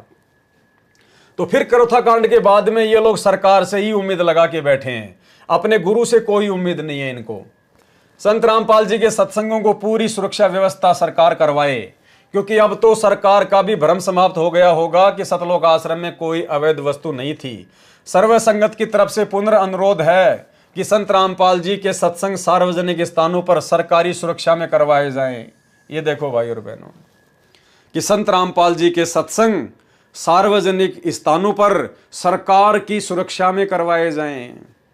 अब इनको सरकार सुरक्षा देगी। अब समर्थ को सरकार की सुरक्षा की आवश्यकता आन पड़ी इन भक्तों के अनुसार। ये है बेबुद्धि के काम। उनको संगत के खर्चे से किया जाएगा। ये कह रहे हैं कि सुरक्षा हमारे को सरकार दे और खर्चा हम देंगे, भाई बहन आपस में मिलके संगत के पैसे से, केवल सुरक्षा सरकार करे। अरे फिर सरकार की सुरक्षा की जरूरत क्या है? जब सरकार की सुरक्षा का खर्चा भी तुम ही उठा रहे हो तो ले आओ 150 बंदूकें संगत के पैसे से और बन जाओ तुम कमांडो। क्या दिक्कत है? तुम्हारे को देख के फिर कौन आएगा? ये बेबुद्धि वाला काम भी इन्होंने बरवाला कांड में किया। सैकड़ों हथियार ये लोग बरवाला आश्रम में जमा कर चुके थे। बाहर से भी बंदूक चलाने वाले लेके आए थे ये लोग। दास तो वहां था, मुझे तो पता है। और ये खुद भी सैकड़ों हथियार लेके इधर उधर घूम रहे थे। इनको अपने ऊपर ही विश्वास था, गुरु के ऊपर फिर भी विश्वास नहीं रहा। और उसी प्रकार के बेबुद्धि वाले काम ने बरवाला कांड करवाया। यदि किसी व्यक्ति, आचार्य, महंत, संत या संस्था व पंथ को संत रामपाल जी महाराज द्वारा दिए गए सत्संग या विचारों में आपत्ति है, यदि उन्हें लगता है कि संत रामपाल जी महाराज उनके संत, महर्षियों या पंथों के प्रवर्तक के विषय में गलत व्याख्यान कर रहे हैं, तो वे भी लेख प्रतिलेख द्वारा समाधान करा सकते हैं। कानून को हाथ में न लेकर न्यायालय में जा सकते हैं। यदि सरकार संत रामपाल जी के सत्संग करवाने की सुरक्षा व्यवस्था नहीं करती है, क्या लिख रहे हैं भाई बहनों, ध्यान रखना क्या लिख रहे हैं सतलोक आश्रम मैनेजमेंट हरियाणा वाले। यदि सरकार संत रामपाल जी के सत्संग करवाने की सुरक्षा व्यवस्था नहीं करती है तो सरकार की नीयत साफ नहीं है। यदि कोई उपाय नहीं किया गया तो संघर्ष का मार्ग अपनाना पड़ेगा, लड़ाई झगड़ा करना पड़ेगा, हमारे को खुद ही हथियार लेके आने पड़ेंगे। ये देखो फिर वही काम इन्होंने सतलोक आश्रम बरवाड़ा में किया। भक्तों को जबरदस्ती कमांडो बनाया, भक्तों के हाथों में हथियार पकड़ा दिए। यही है वो कारण भाई और बहनों। देख लो इनकी नीयत साफ साफ है। यदि कोई उपाय नहीं किया गया, यदि सरकार ने संत रामपाल जी को सुरक्षा नहीं दी, कौन कह रहा है? सतलोक आश्रम मैनेजमेंट हरियाणा। यदि कोई सरकार की तरफ से उपाय नहीं किया गया तो संघर्ष का मार्ग अपनाना पड़ेगा। इनके कहने का मतलब समझ गए कि हम गुंडे मवाली बनेंगे, हम फिर हथियार खरीद के लाएंगे और अगर फिर से ऐसी कोई घटना होती है तो आमने सामने ठोकेंगे फिर। और वो इन्होंने पूरा का पूरा काम बरवाला कांड में कर लिया था भाई और बहनों। पूरा का पूरा षड्यंत्र यही था, आमने सामने होके ठोकने ठुकने का षड्यंत्र था, लेकिन समर्थ धरती पर प्रकट था। ये तो मालिक ने दया बख्शी, वरना 6 नहीं कम से कम 600 लोग मरते, 600 लोग। ये है बेबुद्धि के काम। और ऐसी घटनाएं काल क्यों घटित करवाता है? गुरु को मानुष मानने के चलते उन भक्तों के अंदर कुप्रेरणा करके फिर काल आवश्यकता से अधिक मनमानियां करवाता है। और गुरु कुछ नहीं बोलेगा भाई, ये तो सृष्टि रचना में गुरु ने बता दिया कि भाई मेरा तो काल के साथ एग्रीमेंट है कि परमात्मा आप केवल अपना ज्ञान प्रचार करना, आप जबरदस्ती ना करना। जो आपके ज्ञान को समझ के आपकी भक्ति करे केवल उसी को सतलोक लेके जाना, बाकी मेरा भोजन यहीं छोड़ देना। तो ये भगवान अपने वचन का पक्का है, ये अपना वचन नहीं तोड़ सकता, ये जोर जबरदस्ती नहीं कर सकता। फिर आने वाले समय में जो जैसा करेगा वैसा ही अपना भोगेगा। 8 साल से भगोड़े बन के घूमते रहे संत रामपाल जी के परिवार वाले। फिर कभी संत रामपाल जी का कलियुगी बेटा पकड़ा गया, कभी उनका भाई पकड़ा गया, कभी और भगत पकड़े गए, सब कुछ तितर बितर कर दिया इन्होंने। लेकिन ये समर्थ है, परमात्मा है, बंदी छोड़ है धरती पर, इसलिए इनके बच्चे इनकी समर्थता से फिर वापस जुड़ गए, एक हो गए। अन्यथा भाई और बहनों, संत रामपाल जी के मार्ग का तो नामो निशान भी नहीं मिलता। जिस प्रकार से सतलोक आश्रम मैनेजमेंट हरियाणा ने काल प्रेरित होकर गुरु को मानुष मानकर जो मनमानियां सतलोक आश्रम बरवाला में की थी, जिस कारण से इतना बड़ा कांड हुआ। तो भाई और बहनों, हमने शिक्षा लेनी है, शिक्षा। यदि कोई उपाय नहीं किया गया तो संघर्ष का मार्ग अपनाना पड़ेगा। संघर्ष यानी फिर भाई लड़ाई झगड़े का मार्ग अपनाना पड़ेगा, जैसे को तैसा, ईंट का जवाब पत्थर से देना पड़ेगा। हरियाणा सरकार के मुख्यमंत्री जी बड़े मेहरबान हैं। जो व्यक्ति कानून हाथ में लेकर उपद्रव करते हैं, यदि उनको हानि हो जाती है तो लाखों रुपए की ग्रांट दी जाती है। तो ये है भाई और बहनों, गुरु को मानुष मानने के चलते जो गलतियां काल करवाता है, वो गलतियां और उन गलतियों के परिणाम आप जियों के समक्ष इस पवित्र पुस्तक क्रोथा कांड का रहस्य के अंदर अंकित हैं। सतगुरु रामपाल जी भगवान ने आप और हम सत्सेवकों पर मेहर बख्शी है। परमात्मा ने हमें सद्बुद्धि दी, मालिक ने हमें समय दिया, हमें मौका दिया। आज ये रहस्य, जिन रहस्यों से आज भी 99% संगत अनजान है। क्रोथा कांड क्यों हुआ, असल वजह क्या है, भक्तों ने क्या क्या गलतियां की, ये सारी वजह से, और बरवाला कांड की गलतियां, इन सभी घटनाओं से संत रामपाल जी की 99% संगत बेचारी अनजान है। और इसी अनजानपने का फायदा गुरुदेव का परिवार उठा रहा है, सतलोक आश्रम मैनेजमेंट हरियाणा उठा रहा है। उसी संगत को, बेचारी को धार्मिक धंधे के लिए मोहरा बना लिया। वर्तमान में जगह जगह सतलोक आश्रम खोल दिए गए मनमानी करते हुए, जैसे क्रोथा आश्रम खुलवाया था कभी। तो भाई और बहनों, आगे चल के क्या होगा ये भी आपकी आंखों के सामने है। जब पहली वाली मनमानियों के कारण ऐसा हुआ, तो वर्तमान में जो मनमानियां की जा रही है उनका क्या परिणाम निकलेगा, और क्या परिणाम इस नादान संगत को भुगतना पड़ेगा, और क्या परिणाम गुरुदेव के परिवार को भुगतना पड़ेगा, इस मैनेजमेंट को भुगतना पड़ेगा। खैर, इनके कर्म इनके साथ में है। हमें तो वर्तमान में इन सब चीज़ों को आधार बनाकर स्वयं को इस भक्ति मार्ग पर सावधान करके चलना है। हमने केवल इतना ही करना है, बाकी तो मालिक का विधान है, समय आने पे पूरा अवश्य होगा। जो जैसा करेगा, जिसकी जैसी करनी है, स्वयं ने ही भरनी है। हमने उनके विषय में कुछ नहीं कहना है। संगत को जरूर हम सच्चाई से परिचित करवाएंगे, क्योंकि परमात्मा कहते हैं साचा शब्द कबीर का प्रकट किया जगमाही, और जैसे को तैसा कहे सो तो निंदा नहीं। सच को सच कहना, सच्चाई समाज तक पहुंचाना, ये निंदा का काम नहीं, महापरोपकार का काम है। तो भाई और बहनों, हमारी तो विनती है, आप जितने भी भाई बहन इन आश्रमों से जुड़े हुए हैं गुरुदेव भगवान की गैर हाजिरी में, सभी लोग साथ संगति की वीडियो देखना शुरू करो। और साथ संगति की वीडियो देखने के लिए फेसबुक पर जाइए, सर्च कीजिए पवन दास इज़ लाइव। अगर समझ सको तो समझ लेना, अपनी भक्ति मर्यादाओं को बचा सको तो बचा लेना। बाकी परमात्मा का काल के साथ एग्रीमेंट है, परमात्मा ज़बरदस्ती नहीं करेगा। ज्ञान देने में, समझाने में परमात्मा ने कोई कमी छोड़ी नहीं है। बाकी भैया, हम गधे नहीं हैं, इंसान हैं, थोड़ा बहुत तो हमने भी समझना पड़ेगा। तो आज के इस वीडियो में केवल इतना ही। गुरुदेव भगवान हम सभी को आशीर्वाद दें, इजाज़त दें। कल रात्रि 9 बजे गुरुदेव आशीर्वाद देंगे, फिर से आप सभी के सामने आएंगे और तमाम घटनाओं के ऊपर फिर से चर्चा करेंगे। बंदी छोड़ सतगुरु रामपाल जी भगवान की जय हो।